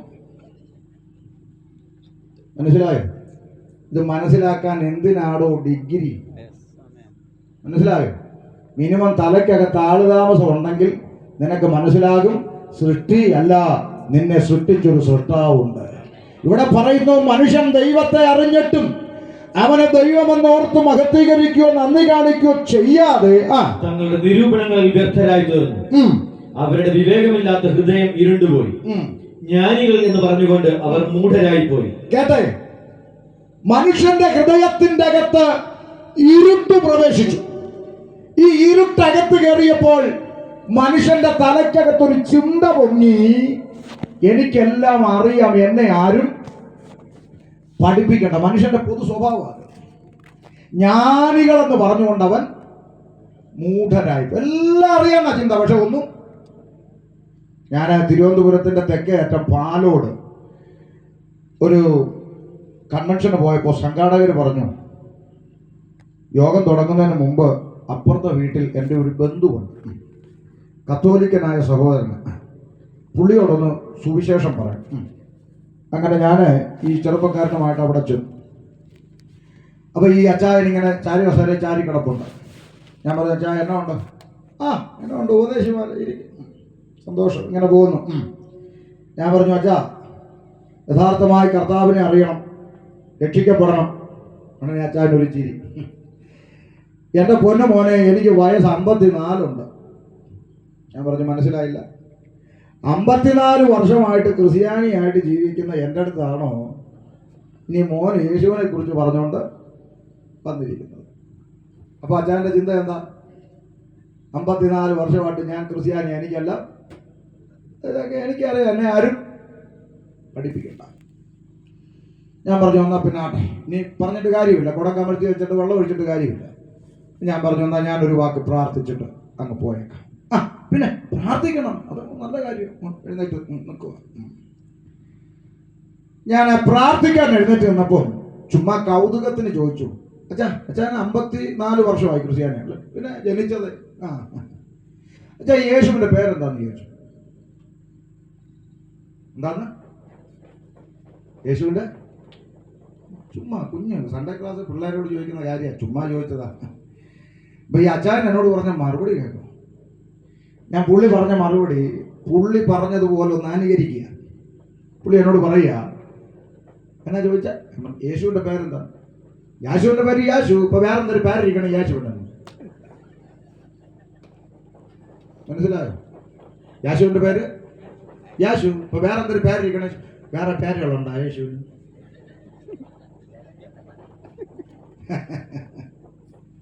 നിങ്ങളിലും ചിലർ കണ്ണും തള്ളിയിരിക്കുന്നു, വേറെ പേരുണ്ടോ? വേദപുസ്തകം പറയുന്നു, ദൈവം നമ്മോട് കൂടെ എന്ന അർത്ഥമുള്ള ഇമ്മാനുവേൽ എന്നവന് പേർ വിളിക്കപ്പെടും. അവനാണ് അത്ഭുതമന്ത്രി, അവനാണ് വീരനാം ദൈവം, അവനാണ് സമാധാനത്തിന്റെ പ്രഭു, അവനാണ് നിത്യപിതാവ്. അപ്പം അടിസ്ഥാനം ചോദിച്ചപ്പോൾ എന്ത് ചെയ്യത്തില്ല, അറിയത്തില്ല. പക്ഷെ 54 വർഷമായിട്ട് ആരാ? ക്രിസ്ത്യാനി. പക്ഷെ ഇത് കാണാത്ത എന്താ? ഇത് വായിക്കണ്ടേ? പുസ്തകം ഇല്ലാഞ്ഞിട്ടാണോ? പുസ്തകം എടുത്ത് ചോക്കേഴ്സി വെച്ചേച്ച് കറണ്ട് ചാർജിന്റെ കോപ്പിയും കരവടച്ചതിന്റെ രസീതും തൊഴിലുറപ്പിന്റെ ചീട്ടും നോട്ടീസും കിട്ടുന്ന പേപ്പറെല്ലാം കൊണ്ട് ചെന്ന് ബൈബിളെ തിരികെ വെച്ചേച്ച് ചെമ്പരത്തിപ്പൂവും പറിച്ചിട്ട് അങ്ങനെ തിരിയും കത്തിച്ച് പുകച്ചവിടെ വെച്ചേച്ച് റോഡിൽ കൂടെ ഓലക്കാലും പിടിച്ചോണ്ടാണ്. ഓലക്കാലും പിടിച്ചുകൊണ്ട് പോകുന്നത് ഇവൻ അഭിമാനം. ആകാശം മാറിയാലും ഭൂമി ഒഴിഞ്ഞു പോയാലും മാറ്റം വരാത്ത തിരുവെഴുത്ത് നെഞ്ചോട് ചേർത്ത് പിടിക്കുന്ന ദൈവമക്കളെ കാണുമ്പോൾ പുച്ഛം. ഇന്ന് രാത്രി തിരിച്ചറിഞ്ഞോണം, നിന്റെ വീട്ടിന്റെ അകത്തിരിക്കുന്ന ജീവന്റെ വചനം ഇരുവായ്ത്തലയുള്ള ഏത് വാളിനേക്കാളും മൂർച്ചയേറിയതും സത്യമജ്ജ മാംസങ്ങളെ വേർപിടിവിക്കും വരെ തുളച്ചു ചെല്ലുന്ന ദൈവത്തിന്റെ മാറ്റമില്ലാത്ത വചനം. ആ വചനത്തിന്റെ മുമ്പിൽ കീഴ്പ്പെടണം. മനസ്സിലാകുന്നുണ്ടോ? ആ വചനത്തിൽ രേഖപ്പെടുത്തിയിരിക്കുകയാണ്, അവർ ദൈവത്തെ അറിഞ്ഞിട്ടും ഒരു സൃഷ്ടാവുണ്ടെന്ന് മനുഷ്യൻ അറിയാമായിരുന്നിട്ടും ആ ദൈവത്തിന് മഹത്വം കൊടുക്കുകയോ നന്ദി കാണിക്കുകയോ ചെയ്യാതെ ജ്ഞാനികൾ എന്ന് പറഞ്ഞുകൊണ്ട് അവർ മൂഢരായി പോയി. അക്ഷയനായ ദൈവത്തിന്റെ തേജസ്സിനെ, അക്ഷയനായ സൃഷ്ടാവിന്റെ തേജസ്സിനെ അവർ, ക്ഷയമുള്ള മനുഷ്യൻ, പക്ഷി, നാൽക്കാലി, ഇഴജാതി എന്നിവയുടെ രൂപസാദൃശ്യമായി മാറ്റി കളഞ്ഞു. മനുഷ്യൻ മാറ്റി. അതുകൊണ്ട് ദൈവം അവരെ തങ്ങളുടെ ഹൃദയങ്ങളിലെ മോഹങ്ങളിൽ സ്വന്തം ശരീരങ്ങളെ തമ്മിൽ അപമാനിക്കേണ്ടതിന് അശുദ്ധിയിൽ ഏൽപ്പിച്ചു. ദൈവം അവരെ അശുദ്ധിയിൽ വിട്ടുകളഞ്ഞു. എന്താ കാരണം? സൃഷ്ടാവിനെ അങ്ങ് മറന്നു. എന്നിട്ട് മഹത്വം ആർക്ക് കൊടുത്തു? ദൈവത്തിന്റെ സത്യം അവർ വ്യാജമാക്കി മാറ്റി കളഞ്ഞു. ദൈവത്തിന്റെ സത്യം അവര് വ്യാജമാക്കി മാറ്റി കളഞ്ഞു. നിൽക്കട്ടെ, സൃഷ്ടാവായ ദൈവത്തിന് കൊടുക്കേണ്ട മഹത്വം ഇവർ പങ്കുവച്ചു. ഇന്ന് രാത്രി കാതു പറഞ്ഞ് കേട്ടോണം ഗൂഡല്ലൂരുകാരൻ. മഹത്വം, ഞാൻ എൻ്റെ സ്തുതി, എൻ്റെ മഹത്വം മറ്റൊരുത്തനും വിട്ടുകൊടുക്കത്തില്ലെന്ന് നിന്റെ കയ്യിലിരിക്കുന്ന വേദപുസ്തകത്തിൽ ഇരിക്കുമ്പോൾ സൃഷ്ടാവിന് കൊടുക്കേണ്ട മഹത്വം നീ സൃഷ്ടിക്ക് പങ്കുവച്ചില്ലേ? ആർക്കൊക്കെ? ഒന്ന്, മനുഷ്യൻ ദൈവത്തിന് കൊടുക്കേണ്ട മഹത്വവും ബഹുമാനവും പുകഴ്ച ആർക്ക് കൊടുത്തു? ഈ മൂക്കി ശ്വാസമുള്ള പേട്ട് മനുഷ്യന് കൊടുത്തു. അപ്പൊ ഇവിടെ ആരുണ്ടായി? ആൾ ദൈവങ്ങളുണ്ടായി. ഇന്ന് കേരളത്തിൽ ആൾ ദൈവങ്ങളെ തട്ടിയിട്ട് നടക്കാൻ മേല. ഓരോ ആഴ്ച ഓരോ പഞ്ചായത്തിൽ നിന്ന് ഓരോന്ന് വരിക. ചില മാസങ്ങൾക്ക് മുമ്പ് ഞാനും പത്രത്തിൽ വായിച്ചു, കേരളത്തിൽ അറിയപ്പെടുന്ന ഒരാൾ ദൈവത്തിന് പനിയാ, പ്രാർത്ഥിക്കണമെന്ന്. എന്നിട്ടും മനസ്സിലാക്കാത്ത മണ്ടം മലയാളി, മൂക്കി ശ്വാസമുള്ള പേട്ട് മനുഷ്യന്മാര്. ഓക്കെ, വേദപുസ്തകം പറയുക, മനുഷ്യന്റെ അകത്ത് പാപമെന്ന് പറയുന്ന ഇരുട്ട് കയറിയപ്പോൾ സൃഷ്ടിച്ച സൃഷ്ടാവിനെ മറന്നു, ഈശ്വരനെ മറന്നു, പടച്ചവനെ മറന്നു, ഉണ്ടാക്കിയ മഹാദൈവത്തെ മറന്നു കളഞ്ഞിട്ട് മനുഷ്യൻ സൃഷ്ടാവിന് കൊടുക്കേണ്ട മഹത്വം പങ്കുവച്ചു എന്ന് ശമീർ അല്ല പറഞ്ഞത്, തിരുവെഴുത്ത് രേഖപ്പെടുത്തി വച്ചിരിക്കുന്നു. ക്ഷയമുള്ള മനുഷ്യൻ, അടുത്തത് പക്ഷി, അടുത്തത് നാൽക്കാലി, അടുത്തത് ഇഴജാതി എന്നിവയുടെ രൂപസാദൃശ്യമായി മനുഷ്യൻ മാറ്റിക്കളഞ്ഞു. ഞങ്ങളുടെ നാട്ടിൽ പാരമ്പര്യം പറയുന്ന ക്രിസ്ത്യാനി ഈ പറഞ്ഞ നാലിനെയും കൂടെ ഒന്നിച്ച് ഒരു കണ്ണാടി കൂട്ടിലാക്കി ജംഗ്ഷനിൽ വെച്ച് മഹത്വം കൊടുക്കുക. നാൽക്കാലി, മേലെ ഇരുകാലി, കീഴെ ഇഴജാതി, ഇഴജാതിക്ക് 2 ചിറക്. അടിപൊളി. ഇതാ പുസ്തകത്തിൽ എഴുതി വെച്ചേക്കുന്നത്, പുസ്തകത്തിൻ്റെ അകത്ത് രേഖപ്പെടുത്തി വെച്ചിരിക്കുക.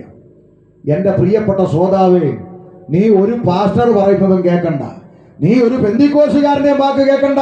നിന്റെ വീട്ടിന്റെ അകത്തിരിക്കുന്ന വേദപുസ്തകം എടുത്ത് ഒന്ന് വായിക്കാൻ ഇന്ന് രാത്രി ശ്രമിച്ചാൽ തിരുവെഴുത്ത് പറയുന്നു, നിങ്ങൾ സത്യം അറിയുകയും സത്യം നിങ്ങളെ സ്വതന്ത്രരാക്കുകയും ചെയ്യും. വേദപുസ്തകം വായിക്കുക.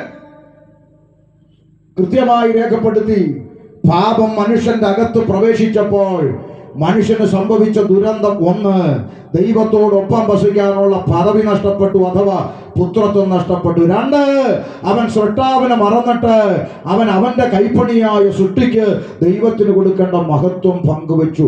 ദൈവത്തിൽ നിന്ന് പടിപടിയായി അകന്നകന്ന് പോയ മനുഷ്യന്റെ മുമ്പിൽ, ദൈവത്തിൽ നിന്ന് അകന്നു പോയ മനുഷ്യനെ ദൈവത്തോട് അടുപ്പിക്കുവാൻ സ്വർഗത്തിലെ ദൈവം തന്നെ ഒരു പദ്ധതി ഒരുക്കി. ആ പദ്ധതി പ്രവാചകൻ മുഖാന്തരം വെളിപ്പെടുത്തി. ആമേൻ. യേശുക്രിസ്തു ജനിക്കുന്നതിന് 700-ൽ പരം വർഷങ്ങൾക്ക് മുമ്പ് പ്രവാചകൻ യെശയ്യാവിനെ രംഗത്തയച്ചുകൊണ്ട് സ്വർഗത്തിലെ ദൈവം പ്രഖ്യാപിച്ചു, മനുഷ്യരെ അവരുടെ പാപങ്ങളിൽ നിന്ന് രക്ഷിപ്പാൻ സാക്ഷാൽ ദൈവം, സാക്ഷാൽ സൃഷ്ടാവ്, സാക്ഷാൽ ദൈവം വേഷത്തിൽ മനുഷ്യനായി ലോകത്തിലേക്ക് ഇറങ്ങി വരാൻ പോവുകയാണ്. ദൈവം മനുഷ്യനായി ഇറങ്ങി വരാൻ പോകുന്ന ദൈവിക പദ്ധതി യെശയ്യാ പ്രവാചകൻ മുഖാന്തരം ജനത്തോട് വിളംബരം ചെയ്തു. കന്യക ഗർഭിണിയായി ഒരു മകനെ പ്രസവിക്കും. ആ കയറി വരുന്നു അടുത്ത പ്രവാചകൻ മീഖ പ്രവാചകൻ രംഗത്ത് വന്ന് പറഞ്ഞു, ആ രക്ഷകൻ ബത്ലഹേം എഫ്രാത്തയിൽ നിന്ന് ആമേൻ മുളപൊട്ടും, ജനിക്കും. ഇന്ന് രാത്രി ഈ ഗൂഡല്ലൂർ ദേശത്തോട് അഭിമാനത്തോടെ പറയാം, ജനിക്കുന്നതിന് വർഷങ്ങൾക്ക് മുമ്പ് ജനിക്കുന്ന പഞ്ചായത്തും വില്ലേജും വരെ പ്രവചിച്ചു വെച്ചിട്ട് ആ പ്രവചിച്ചതുപോലെ പ്രവചിച്ച സ്ഥലത്ത് പിറന്ന ഒരേ ഒരുവനെ ഉലക ചരിത്രത്തിലുള്ളൂ. അവരാണ് ഇന്ന് രാത്രിയിൽ ഷമീർ അബ്ദുൽ സലാം പ്രസംഗിക്കുന്ന നസ്രത്തുകാരനായ യേശു ക്രിസ്തു. മറ്റൊരുത്തനും ഉലകത്തിൽ പറഞ്ഞിട്ടില്ല. അങ്ങനെ ഉണ്ടോ? ജനിക്കുന്നതിന് 6 മാസം മുമ്പെങ്കിലും ഒരുത്തൻ പ്രവചിച്ചിട്ടുണ്ടോ? 6 മാസം കഴിയുമ്പോൾ നമ്മുടെ നാട്ടിൽ ഒരു മഹാഗുരുവരൻ ജനിക്കുമെന്ന് ഇന്ന് വരെ ഒരുത്തനും പറഞ്ഞിട്ടില്ലാതിരിക്കുമ്പോൾ, ജനിക്കുന്നതിന് വർഷങ്ങൾക്ക് മുമ്പ് ജനിക്കുന്ന പഞ്ചായത്തും വില്ലേജും വരെ പ്രവചിച്ചു വെച്ചിട്ട് പ്രവചിച്ച പോലെ പ്രവചിച്ച സ്ഥലത്ത് ജനിച്ച ഒരേ ഒരുവൻ ഇന്ന് രാത്രി ഞാൻ പ്രസംഗിക്കുന്ന യേശു ക്രിസ്തു മാത്രമാണ്. 30 വയസ്സ് വരെ അമ്മയപ്പന്മാർക്ക് കീഴടങ്ങി ഒരു മാതൃകാ ജീവിതം നയിച്ചു യേശു ക്രിസ്തു. ഗൂഡല്ലൂരുകാർ കേട്ടോ, അന്ന് യേശു ഈ ഭൂമിയിൽ ജീവിച്ച കാലത്ത് യേശു ചെയ്തതും പറഞ്ഞതും അന്ന് ജീവിച്ച തലമുറയ്ക്കും ചെയ്യാം, ഇന്ന് ജീവിക്കുന്ന തലമുറയ്ക്കും ചെയ്യാം, ഇനി വരാനിരിക്കുന്ന തലമുറയ്ക്കും ചെയ്യാം. ഒരു ദോഷവുമില്ല. മറിച്ച് മറ്റു പല നേതാക്കന്മാരും ഇവിടെ കാണിച്ച മാതൃക ഇന്ന് ആരെങ്കിലും ചെയ്യാൻ നിന്നാൽ പോക്സോ കേസിൽ അറസ്റ്റ് ചെയ്ത് അകത്താണ്. മനസ്സിലാകുന്നുണ്ടോ? യേശു ക്രിസ്തു ഉത്തമ മാതൃക, തുറന്ന പുസ്തകം. 33 തിരുവയസ്സിൽ സർവ്വ മനുഷ്യന്റെയും പാപത്തിന് പരിഹാരം വരുത്തുവാൻ പാപത്തിന്റെ ശമ്പളമെന്ന മരണമെന്ന ശിക്ഷാവിധി സ്വന്തം ചുമലിൽ ഏറ്റെടുത്തുകൊണ്ട് ഞാൻ പ്രസംഗിക്കുന്ന യേശു ക്രിസ്തു കാൽവരിയുടെ കൊലക്കളത്തിലേക്ക് നടന്നു കയറി. എന്നെയും നിങ്ങളെയും പാപത്തിന്റെ പടുകുഴിയിൽ നിന്ന് രക്ഷിച്ചെടുപ്പാൻ ക്രൂശിലേക്ക് കയറി യേശു ക്രിസ്തു ഇന്ന് രാത്രി പുറം കണ്ണടച്ച് അകക്കണ്ണ് തുറന്ന് ആ കാൽവരിയിലേക്ക് നോക്കിയാൽ ഇന്ന് രാത്രി നിനക്കൊരു കാഴ്ച കാണാം. ആയിരങ്ങളിൽ പതിനായിരങ്ങളിൽ സുന്ദരനായവൻ, വെണ്മയും ചുവപ്പുമുള്ള എന്റെ പ്രിയൻ കണ്ടോ കാൽവരിയിൽ. സുനേങ്കാരത്തി പറയുക, എന്റെ പ്രിയൻ, അവൻ ആയിരങ്ങളിൽ പതിനായിരങ്ങളിൽ സുന്ദരനാ, അവൻ വെണ്മയും ചുവപ്പുമുള്ളവനാ, അവൻ അതിശ്രേഷ്ഠനാ. അപ്പുറത്ത് പ്രവാചകൻ പറയുക, ചുമ്മാ അങ്ങനൊന്നും അല്ലല്ല. പിന്നെ അവനെ കണ്ടാൽ ആഗ്രഹിക്കത്തക്ക സൗന്ദര്യമില്ല, അവന് രൂപഗുണമില്ല, അവന് കോമളത്വമില്ല, അവനെ കണ്ടാൽ ആളല്ല എന്ന് തോന്നുമാറ് അവൻ വിരൂപനായി കിടക്കുന്നു. ചോദിക്കാം, ഇന്ന് രാത്രി ശൂനേങ്കാരത്തി പറഞ്ഞ പതിനായിരങ്ങളിൽ സുന്ദരനായവൻ, വെണ്മയും ചുവപ്പുമുള്ള പ്രിയൻ, എന്തുകൊണ്ടാ പ്രവാചകൻ ഈ ഒരു നിലയിൽ എഴുതി വെച്ചെന്ന് ചോദിച്ചാൽ ഇന്ന് രാത്രി പറയാം, എന്നെയും നിന്റെയും നരകത്തിന്റെ പടുകുഴിയിൽ നിന്ന് രക്ഷിച്ചെടുപ്പാൻ ആയിരങ്ങളിൽ പതിനായിരങ്ങളിൽ സുന്ദരനായവൻ, വെണ്മയും ചുവപ്പുമുള്ള എന്റെ പ്രിയൻ തന്റെ പ്രാണനെ കാൽവരിയുടെ കൊലക്കളത്തിൽ ഏൽപ്പിച്ചു കൊടുത്തു. ഇന്നേക്ക് 24 വർഷങ്ങൾക്ക് മുമ്പ് യേശു എന്റെ പാപത്തിന് വേണ്ടി ക്രൂശിൽ മരിച്ചു എന്ന് ദൈവദാസൻ എഴുന്നേറ്റ് നിന്ന് പ്രസംഗിക്കുമ്പോൾ പ്രവാചകൻ എഴുതി വെച്ച വാചകങ്ങൾ ഉരുവിടുമ്പോൾ അതിനകത്ത് അദ്ദേഹം ഒരു വാചകം പറഞ്ഞത് എന്റെ ഹൃദയത്തെ ചലിപ്പിച്ചു. അദ്ദേഹം പറഞ്ഞു, അറക്കുവാൻ കൊണ്ടുപോകുന്ന ആടിനെ പോലെ, രോമം കത്തിരിക്കുന്നവരുടെ മുമ്പിൽ മിണ്ടാതിരിക്കുന്ന ഒരു കുഞ്ഞാട്ടിൻകുട്ടിയെ പോലെ യേശു വായ തുറക്കാതിരുന്നു എന്ന് വായിച്ചു. 24 വർഷങ്ങൾക്ക് മുമ്പ് അത് കേട്ടപ്പോൾ എന്റെ ചങ്കിനകത്തുനിന്നൊരു ചോദ്യം ചോദിച്ചു, ദൈവമേ, കാറ്റെ അടങ്ങ്, കടലെ ശാന്തമാകുന്ന ഒറ്റ വാക്കുകൊണ്ട് പ്രകൃതിയെ വാക്കിൻ മുമ്പിൽ നിർത്തിയ മഹാദൈവമല്ലേ അങ്ങ്? ലാസറേ പുറത്തുവാ എന്ന ഒറ്റ വരി കൊണ്ട് 4 ദിവസം ചീഞ്ഞ മൃതദേഹത്തെ ജീവനോടെ പുറത്തു കൊണ്ടുവന്ന മഹാദൈവമല്ലേ അങ്ങ്? അങ്ങ് ഒരു വാക്ക് കൽപ്പിച്ചാൽ ഈ റോമ സാമ്രാജ്യത്തെ മുഴുവൻ കത്തിച്ച് ചാമ്പലാക്കിയിട്ട് ഒരു സൂപ്പർ ഹീറോയെ പോലെ ക്രൂശിൽ നിന്ന് സ്ലോ മോഷനിൽ നടന്നിറങ്ങി വരാൻ അങ്ങേക്ക് കഴിയുമായിരുന്നിട്ടും യേശുവേ, എന്തുകൊണ്ട് അങ്ങ് വായ തുറക്കാതിരുന്നു എന്ന ചോദ്യത്തിന് ഇന്നേക്ക് 24 വർഷങ്ങൾക്ക് മുമ്പ് പരിശുദ്ധാത്മാവ് മറുപടി പറഞ്ഞു, ഷമീറേ, അവൻ വായ തുറക്കാതിരുന്നത് അത് നിനക്ക് വേണ്ടിയാണ്. ഇന്ന് രാത്രി സഹോദര, അത് നിനക്ക് വേണ്ടിയാണ്. ഇന്ന് രാത്രി സഹോദരിയെ, അത് നിനക്ക് വേണ്ടിയാണ്. ഞാനും നീയും നരകത്തിന്റെ പടുകുഴിയിൽ പതിക്കാതിരിപ്പാൻ എന്റെ കർത്താവ് എനിക്കും നിനക്കും പകരമായി ക്രൂശിൽ യാഗമായി തീർന്നില്ല. അരിമത്യക്കാരനായ യോസേഫിന്റെ കല്ലറയ്ക്കൽ എന്റെ കർത്താവിന്റെ ഭൗതിക ശരീരം അടക്കം ചെയ്യപ്പെട്ടു. ഇന്ന് രാത്രി ഗൂഡല്ലൂർ ദേശത്തോട് വിളിച്ചു പറയാം, 3 ആണി കൊണ്ട് അരിമത്യക്കാരനായ യോസേഫിന്റെ കല്ലറ കൊണ്ട് എന്റെ യേശു അവസാനിച്ചിരുന്നെങ്കിൽ, 3 ആണി കൊണ്ട് അവസാനിച്ച യേശുവിനെ പ്രസംഗിക്കാൻ ഗൂഡല്ലൂർ ഷമീർ വരത്തില്ല. 3 ആണി കൊണ്ട് അവസാനിച്ച യേശുവിന് വേണ്ടി ഇവിടെ ഒരു കൺവെൻഷൻ മന്ദിരം ഉയരത്തില്ല. 3 ആണി കൊണ്ട് അവസാനിച്ച യേശുവിന് വേണ്ടി പാടാൻ ഇവിടെ പോൾഷൻ കണ്ണൂരും വരത്തില്ല. പിന്നെ എന്തുകൊണ്ട് പാടുന്നു, എന്തുകൊണ്ട് പ്രസംഗിക്കുന്നു? ഞങ്ങൾ പാടുന്നതും പ്രസംഗിക്കുന്നതും കുമ്പനാട്ടും എടത്തുവായിലും പരിമലയിലും കുരിശുമലയിലും അടഞ്ഞു കിടക്കുന്ന ഒരു കല്ലറവാതിക്കലല്ല, കണ്ണാടിക്കൂടിന് മുമ്പിലല്ല, മറിച്ച് ഉലക മഹാന്മാർ അഖിലരും ഒരുപോൽ കല്ലറക്കകത്തൊടുങ്ങി ഒതുങ്ങി പോയപ്പോൾ ഇന്ന് രാത്രി ഞാൻ പ്രസംഗിക്കുന്ന യേശുക്രിസ്തു പാതാളത്തെ ജയിച്ചു, മരണത്തെ ജയിച്ചു, ലോകത്തെ ജയിച്ചു, പിശാചിനെ ജയിച്ചു. യേശുക്രിസ്തു ഉയർത്തെഴുന്നേറ്റു. ആ യേശു ഇന്നും ജീവിക്കും. വിശ്വസിക്കുന്നുവോ? ഇന്ന് രാത്രി 8:40 യേശുക്രിസ്തു ജീവിക്കുന്നെന്ന് വിശ്വസിക്കുന്നവർ പന്തലിലുണ്ടെങ്കിൽ കരങ്ങൾ ഉയർത്തി കർത്താവിന് മഹത്വം കൊടുത്തേ. ഓ, എനിക്കെന്തൊരു സന്തോഷമാണ്. ഒന്നുകൂടെ ഞാൻ കണ്ടോട്ടെ. ഇപ്പൊ ഈ 8:40 യേശു ജീവിക്കുന്നെന്ന് വിശ്വസിക്കുന്നവർ ഒന്നുകൂടെ കരം ഉയർത്തിയേ. അയ്യോ, ഭയങ്കര സന്തോഷം. കാര്യം എന്നറിയാവോ, ഞങ്ങളുടെ നാട്ടിൽ പല ക്രിസ്ത്യാനികളുടെ വീട്ടിൽ യേശു ചത്തുകുത്തി ഭിത്തിയെ കയറി. സത്യമായിട്ടും ഇവര് വിശ്വസിക്കുന്നു ഇന്നും ജീവിക്കുന്നവരുടെ ഭിത്തിയിലെടുത്ത് വെക്കുമോ? നിങ്ങൾ ഇവിടുന്ന് യോഗം സൗകര്യമാരോട് നിങ്ങൾ യോഗം കഴിഞ്ഞ് ചെല്ലുമ്പോൾ നിങ്ങളുടെ മക്കൾ കെട്ടിയവന്റെ പടം എടുത്ത് ഭിത്തിയാൽ ആണി അടിച്ചു വെച്ച് മാലയും തൂക്കിയിട്ട് തിരിയും കത്തിച്ച് വെച്ചാൽ നിങ്ങൾ കെട്ടിപ്പിടിച്ച് ഉമ്മ കൊടുക്കുമോ? ഇവിടെ മക്കളെ ഇപ്പോഴെങ്കിലും ബോധം ഉണ്ടായിരുന്നല്ലോ, ഇങ്ങനെ കുറച്ചുകൂടെ മുമ്പേ ഭിത്തിയെ കേട്ടിട്ടുണ്ടായിരുന്നോ എന്ന് ചോദിക്കുമോ? അതോ വടിയെടുത്ത് ഓടിക്കുമോ? ബോധം ഉണ്ടോടോ ക്രിസ്ത്യാനി? യേശു ഉയർത്തെഴുന്നേറ്റുള്ളൂ, ഇന്നും ജീവിക്കുന്നു. കല്ലേറുകൊണ്ട് മരണത്തിലേക്ക് കടന്നുപോയ സ്തേഫാനോസ് ആത്മനിറവിൽ സ്വർഗത്തിലേക്ക് നോക്കിയപ്പോൾ കണ്ട കാഴ്ച ബൈബിളിൽ ഉണ്ടോ? സ്വർഗം തുറന്നിരിക്കുന്നതും ദൈവത്തിന്റെ മഹത്വവും വലത്തുഭാഗത്തെ ഭിത്തിയിൽ യേശുവിന്റെ ഫോട്ടോയും കണ്ടെന്നാണോടോ ക്രിസ്ത്യാനി? ആണോ?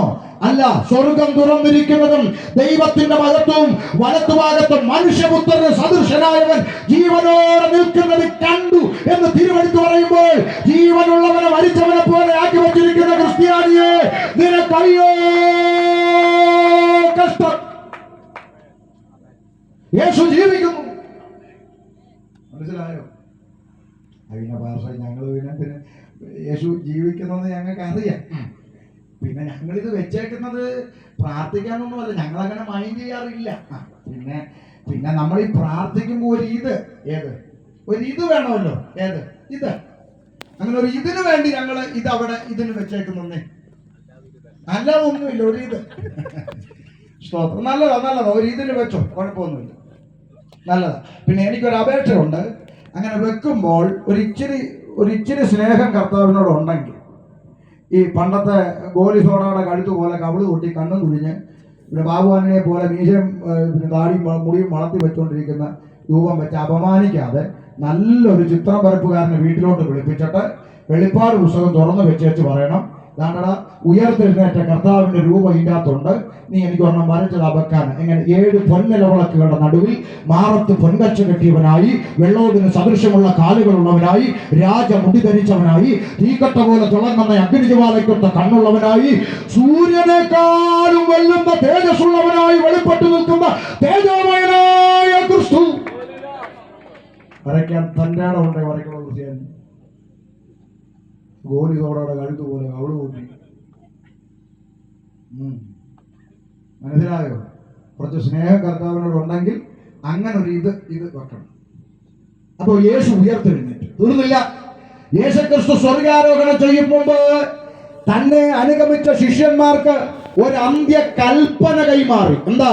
നിങ്ങൾ പുറപ്പെട്ടു പോയി സകല സൃഷ്ടികളോടും ഈ സുവിശേഷം പ്രസംഗിക്കണം. മർക്കോസ് 16:15 വായിച്ചാട്ട ദേവദാസനെ. മർക്കോസ് 16:15 വേഗത്തിൽ ഒരു ഭാഗം കൂടെ വായിച്ച് നമുക്ക് പ്രാർത്ഥിക്കാം. പിന്നെ അവൻ അവരോട്, നിങ്ങൾ ഭൂലോകത്തിലൊക്കെയും പോയി സകല സൃഷ്ടിയോടും സുവിശേഷം പ്രസംഗിപ്പിൻ. വിശ്വസിക്കുകയും സ്നാനമേൽക്കുകയും ചെയ്യുന്നവൻ രക്ഷിക്കപ്പെടും, വിശ്വസിക്കാത്തവൻ ശിക്ഷാവിധിയിൽ അകപ്പെടും. നിങ്ങൾ ഭൂലോകത്തിലൊക്കെ പുറപ്പെട്ടു പോയി സകല സൃഷ്ടിയോട് എന്ത് പറയണം? ദൈവമക്കളെ പറ, സുവിശേഷം പ്രസംഗിക്കണം. എന്താ സുവിശേഷം? സുവിശേഷം എന്ന് പറഞ്ഞാൽ നല്ല വാർത്ത, ഗുഡ് ന്യൂസ്. സുവിശേഷം എന്തോ ഈ നല്ല വാർത്ത? കേട്ടോ, ഒരു വരി പെന്തക്കോസ്തുകാരോട് പറയാം. ഒരു വരി എന്തോ ഈ നല്ല വാർത്ത. നമ്മുടെ പോൾസൺ കണ്ട ഒരു ബാങ്കിൽ നിന്ന് ഒരു 10 ലക്ഷം രൂപ കടമെടുത്തു. ഉദാഹരണമാണ്, പ്രവചനമല്ലേ. പുള്ളിക്ക് തിരിച്ചടയ്ക്കാൻ നിവൃത്തിയില്ലാതെ ബാങ്കുകാർ ജപ്തി നോട്ടീസ് കൊണ്ടുപോയിച്ചു. അടുത്ത ശനിയാഴ്ച രാവിലെ 10 മണിക്ക് ജപ്തി ചെയ്യുമെന്നുള്ള വാർത്തയായി. പുള്ളിയുടെ ഹൃദയം ഭാരപ്പെട്ടു, വളരെ വേദനപ്പെട്ടേച്ച് പുള്ളി പറഞ്ഞു, ഇല്ല, നാട്ടുകാരുടെ മുമ്പിൽ ചെണ്ട കൂട്ടി ഇറക്കുന്നത് കണ്ട് ജീവനോടെ നിൽക്കാൻ എനിക്ക് താല്പര്യമില്ല. അടുത്ത ശനിയാഴ്ച 10 മണിക്ക് ഇവിടെ ജപ്തി നടക്കുമ്പോൾ ഞാൻ എൻ്റെ പ്രാണൻ അവസാനിപ്പിക്കും. അങ്ങനെ പോൾസൺ കണ്ണൂർ മരിക്കാൻ വേണ്ടി വഴിക്കടവിൽ പോയി ലോഡ്ജ് റൂം എടുത്ത് അവിടെ താമസിക്കുന്നു. ഉദാഹരണമാണ്. അങ്ങനെ ശനിയാഴ്ചയിൽ മരണം പ്രതീക്ഷിച്ച് പിന്നെ പോൾസൺ കണ്ണൂർ ഇരിക്കുമ്പോൾ ഈ വാർത്ത നമ്മുടെ ബിനോയ് ബ്രദർ അറിഞ്ഞു. ഇങ്ങനെ ഒരു പ്രശ്നത്തിൽ പോൾസൺ പെട്ടു. ബിനോയ് എന്ന് പറഞ്ഞ വ്യക്തി നേരെ ബാങ്കിൽ ചെന്ന് പോൾസന്റെ പേരിലുള്ള മുഴുവൻ കടവും ആര് വീട്ടി? പറ. ബിനോയ് വീട്ടി. ഇപ്പൊ പോൾസൺ സ്വതന്ത്രനായി. ഇനി തല ഉയർത്തിപ്പിടിച്ച് നടക്കാൻ, ഒരു മാനക്കേടുമില്ലാതെ ജീവിക്കാൻ അവന്റെ കടം ബിനോയ് എന്ന വ്യക്തി വീട്ടിയിരിക്കുന്നു. കേൾക്കണം. പക്ഷെ ഈ നല്ല വാർത്ത ആരറിയുന്നില്ല? പോൾസൺ അറിയുന്നില്ല. പോൾസൺ മരണം കാത്ത് കിടക്കുക വഴിക്കിടന്ന്. ഈ നല്ല വാർത്ത പോൾസനെ അറിയിക്കാൻ കടം തീർത്ത ബിനോയ് എന്ന വ്യക്തി ആരെ വിളിച്ചു? ചാക്കോച്ചനെ വിളിച്ചു. ചാക്കോച്ചന് വേണം, നീ പോൾസനോട് പോയി ഈ സന്തോഷ വാർത്ത അറിയിക്കുക, ഈ ഗുഡ് ന്യൂസ് അറിയിക്കും, നല്ല വാർത്ത അറിയിക്കും. എന്താ? അവന്റെ പേരിലുള്ള മുഴുവൻ കടവും ഞാൻ വീട്ടിയിരിക്കുന്നു എന്ന വാർത്ത അവനെ അറിയിക്കാൻ. ഇനി അവനെ തല ഉയർത്തിപ്പിടിച്ച് അന്തസ്സായിട്ട് ഇവിടെ ജീവിക്കാമെന്ന് അവനോട് പോയി അറിയിക്കുക. പിന്നെ ഒരു വാക്കൂടെ ഞാൻ പറഞ്ഞത് പറഞ്ഞു, ഇനിയെങ്കിലും മന്ദബുദ്ധിത്തരം കാണിച്ച് ഇമാതിരി കുടുക്കി പെടാതെ സൂക്ഷിച്ചും കണ്ടും ജീവിക്കണമെന്നൊരു ഉപദേശം കൂടെ ഞാൻ പറഞ്ഞ നമ്മളോട് പറഞ്ഞേക്ക് എന്നൊരു ഉപദേശം കൂടെ കൊടുത്ത് ആരെ അയച്ചു? പറ. ചാക്കോച്ചനെ അയച്ചു. ഇനി അടുത്ത രംഗം വഴിക്കടവ്. ചാക്കോച്ചൻ വന്ന് ലോഡ്ജ് കോളിംഗ് ബെൽ അടിച്ചു. പോൾസൺ തുറക്കുക. ഉടനെ ചാക്കോച്ചൻ പോൾസൺ എന്നൊരു പേര് കണ്ടു. ഉടനെ ആ പുള്ളി ഉടനെ ചില കടഭാരത്തിന്റെ മണ്ഡലങ്ങൾ പാപയാഗമായി അവനെ തകർത്ത് കളയാൻ യഹോവയ്ക്ക് ഇഷ്ടം തോന്നി. മനസ്സിലായോ? ആ യേശു ഉയർത്തെഴുന്നേറ്റ് പറഞ്ഞു, ഈ നല്ല വാർത്ത നീ സകല സൃഷ്ടിയോടും പറയണം. അപ്പൊ ഒരു വരിയും കൂടെ ചേർത്ത് പറയണം, അല്ലെ തെറ്റിദ്ധാരണ ഉണ്ടാകും. ഇന്നാൾ ഒരുത്തം വന്ന് ചോദിച്ചു, ഈ യേശു എല്ലാ മനുഷ്യരുടെ പാപത്തിന് കടം തീർത്തോ ക്രൂശിൽ? തീർത്തു. കംപ്ലീറ്റ് മനുഷ്യന്റെ, ഹിന്ദുവിന്റെ, മുസ്ലിമിന് എല്ലാത്തിനും പാപത്തിന്റെ കടം യേശു തീർത്തു. അപ്പൊ അത് മുഹമ്മദ് കുട്ടിയുടെ തീർത്തു, നാരായണ കുട്ടിയുടെ തീർത്തു, തോമസ് കുട്ടിയുടെ തീർത്തു, എല്ലാവരും തീർത്തു. തീർത്തു. പിന്നെ തന്നെ ഞങ്ങൾ നിങ്ങളുടെ കൂടെ വരുന്നു. തീർന്നു, കടം തീർന്നു. നല്ല ചോദ്യം, തെറ്റിദ്ധാരണ വരുന്നു. അപ്പൊ ഞാൻ പറഞ്ഞൊരു കാര്യം, അത് ഞാന് നമ്മുടെ പ്രിൻസിപ്പാൾ കയ്യിൽ നിന്ന് ഒരു 50,000 രൂപ കടം വാങ്ങിയെന്ന് വിചാരിക്കുക. ഉദാഹരണമാണ്, ഒറ്റ രൂപ മേടിച്ചിട്ടില്ല. അപ്പൊ ഉദാഹരണം പറയാം, മേടിച്ചെന്നിരിക്കട്ടെ. ഇന്ന് രാവിലെ 10 മണിക്ക് എന്റെ ബാങ്കിന്റെ സ്വന്തം ചെക്ക് എടുത്ത് 50,000 രൂപ ക്യാഷ് ചെക്ക് എന്ന് എഴുതി ഞാൻ പ്രിൻസ് എന്ന വ്യക്തിക്ക് കൊടുത്തു. കടം തീർത്തു. പ്രിൻസിനോട് പോൾസൺ ചോദിക്കുക, ഷമീർക്കൊല്ലം കടം തീർത്തു എന്ന് ചോദിച്ചാൽ, എന്നോട് ചോദിച്ചാൽ ഞാൻ പറയും, രാവിലെ 10 മണിക്ക് പുള്ളിയുടെ കടം ഞാൻ എന്ത് ചെയ്തു? തീർത്തു എന്ന് പറഞ്ഞു. സത്യമല്ലേ? തീർത്തില്ലേ? തീർത്തു. പ്രിൻസ് എന്ന വ്യക്തി ഈ ചെക്ക് കൊണ്ടുപോയി നേരെ അലമാരയിൽ കൊണ്ട് പൂട്ടി വെച്ചു. എന്നിട്ട് എല്ലാ ദിവസവും രാവിലെ കുളിച്ച് നല്ല വസ്ത്രം ധരിച്ച് പൗഡറൊക്കെ ഇട്ടേച്ച് വന്ന് ഈ ചെക്ക് ഇങ്ങോട്ട് എടുക്കും. ഷമീർ കൊല്ലം തന്ന ചെക്ക് ഉമ്മ എന്ന് പറഞ്ഞ് എല്ലാ ദിവസവും ചെക്ക് എടുത്ത് ഉമ്മ കൊടുത്താൽ അത് പുള്ളിക്ക് അനുഭവിക്കാൻ പറ്റുമോ? എന്നോട് കടം തീർത്തു എന്ന് ചോദിച്ചാൽ ഞാൻ പറയും തീർത്തു.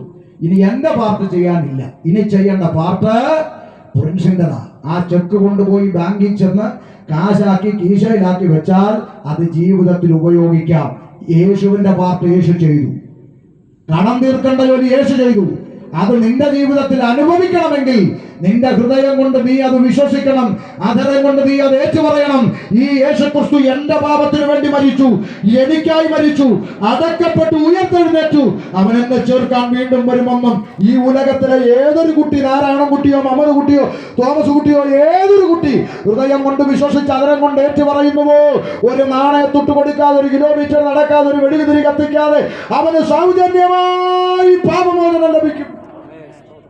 ഇതാണ് വേദപുസ്തകത്തിന്റെ പ്രഖ്യാപനം. കാരണം മരിച്ചത് യേശുക്രിസ്തുവാണ്. പണ്ട് ലാസറുവിൽ മാറ്റി പറഞ്ഞ പോലെ ഒരു കഥ, കടമെടുക്കുക. എൻ്റെ സ്വന്തമല്ല, അങ്ങേര് പറഞ്ഞത് കടമെടുക്കുക. ഒരു അപ്പനും മകനും ഉണ്ടായിരുന്നു, ഭയങ്കര സ്നേഹമായി ഇവർ തമ്മിലെന്ന്. ഒരു ദിവസം അപ്പൻ മാർക്കറ്റിൽ പോയ സമയത്ത് ആരോ ഒരുത്തൻ അപ്പനെ കത്തിക്ക്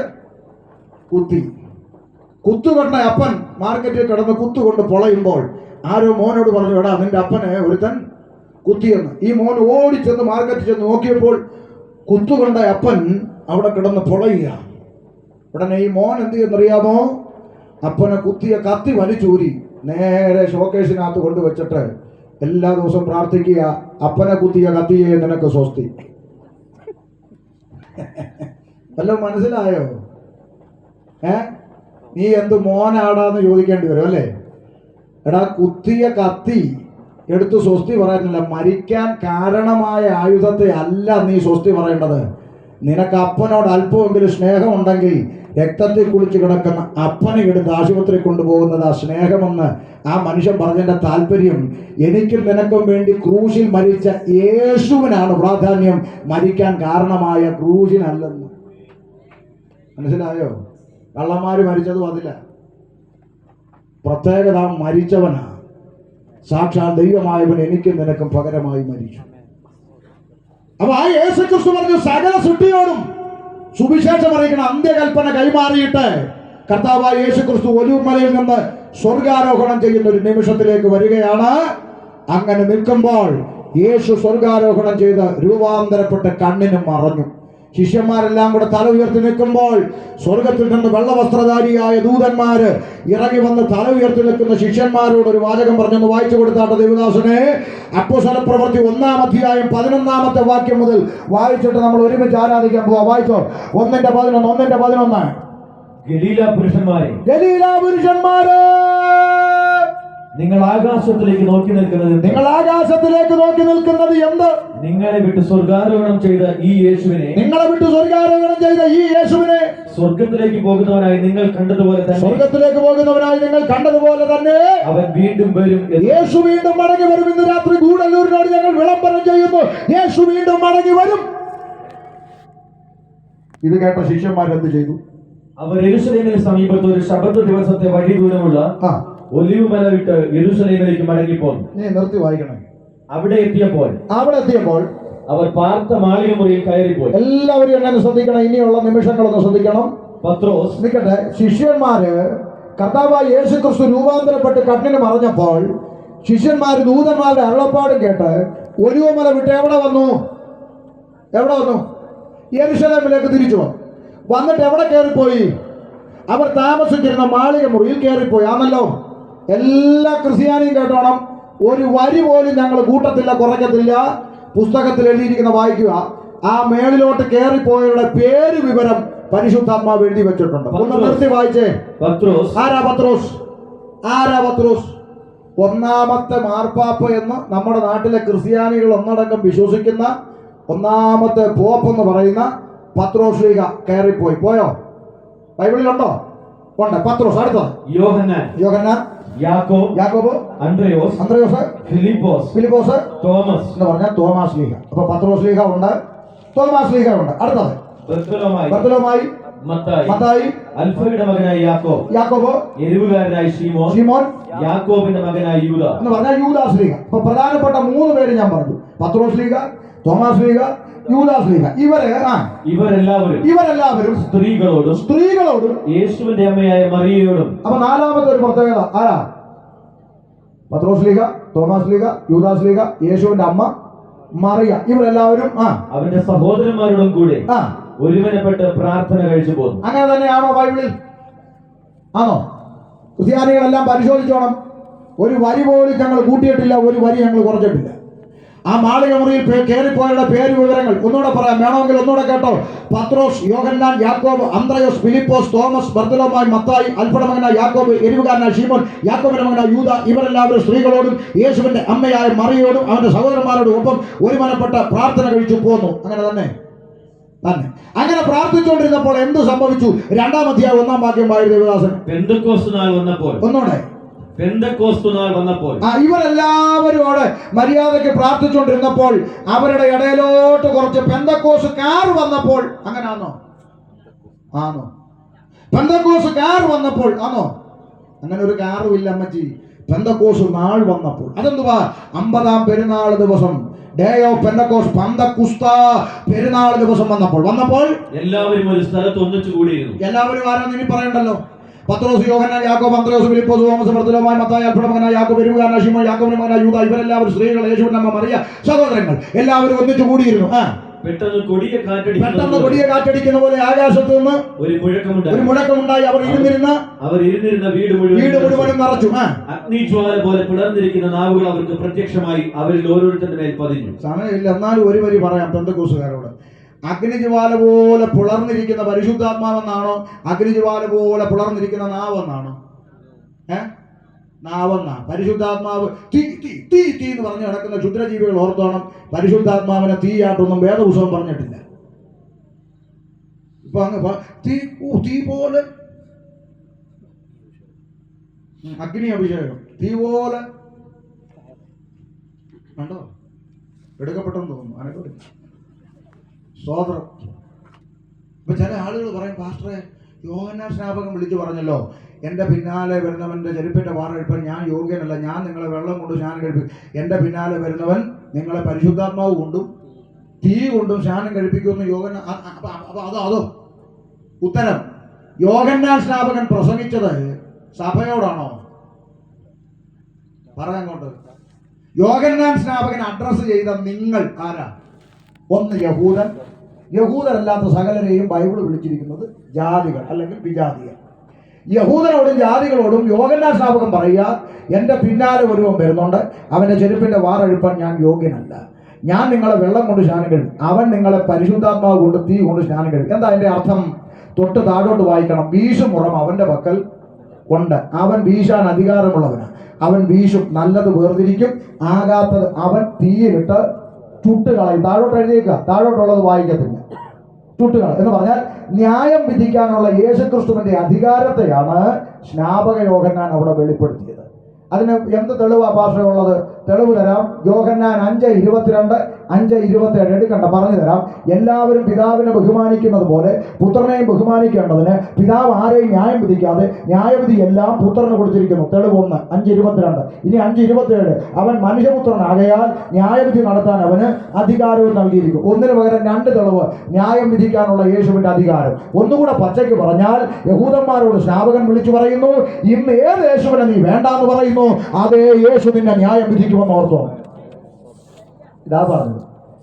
ഇനി അത് ന്യായവിധി തന്നെയാണെന്ന് നമ്മൾ എങ്ങനെ ഉറപ്പിക്കും പാസ്റ്റർ എന്ന് ചോദിച്ചാൽ, സ്നാപക യോഹന്നാൻ പറഞ്ഞ ഇതേ സ്റ്റേറ്റ്മെന്റ് നമ്മുടെ കർത്താവായ യേശു ക്രിസ്തു എടുത്തു പറഞ്ഞൊരു ഭാഗം ബൈബിളിൽ ഉണ്ടെന്ന് വായിച്ച അപ്പോസ്തല പ്രവൃത്തി 1:4 ഒന്ന് വായിച്ചു കൊടുത്തേ, ക്ലിയർ ആവും. ഒന്ന് വായിച്ചു കൊടുത്തേ. അങ്ങനെ അവൻ അവരുമായി കൂടിയിരിക്കുമ്പോൾ അവരോട്, നിങ്ങൾ യെരൂശലേമിൽ നിന്ന് വാങ്ങിപ്പോകാതെ എന്നോട് കേട്ട പിതാവിന്റെ വാഗ്ദത്തത്തിനായി കാത്തിരിക്കണം.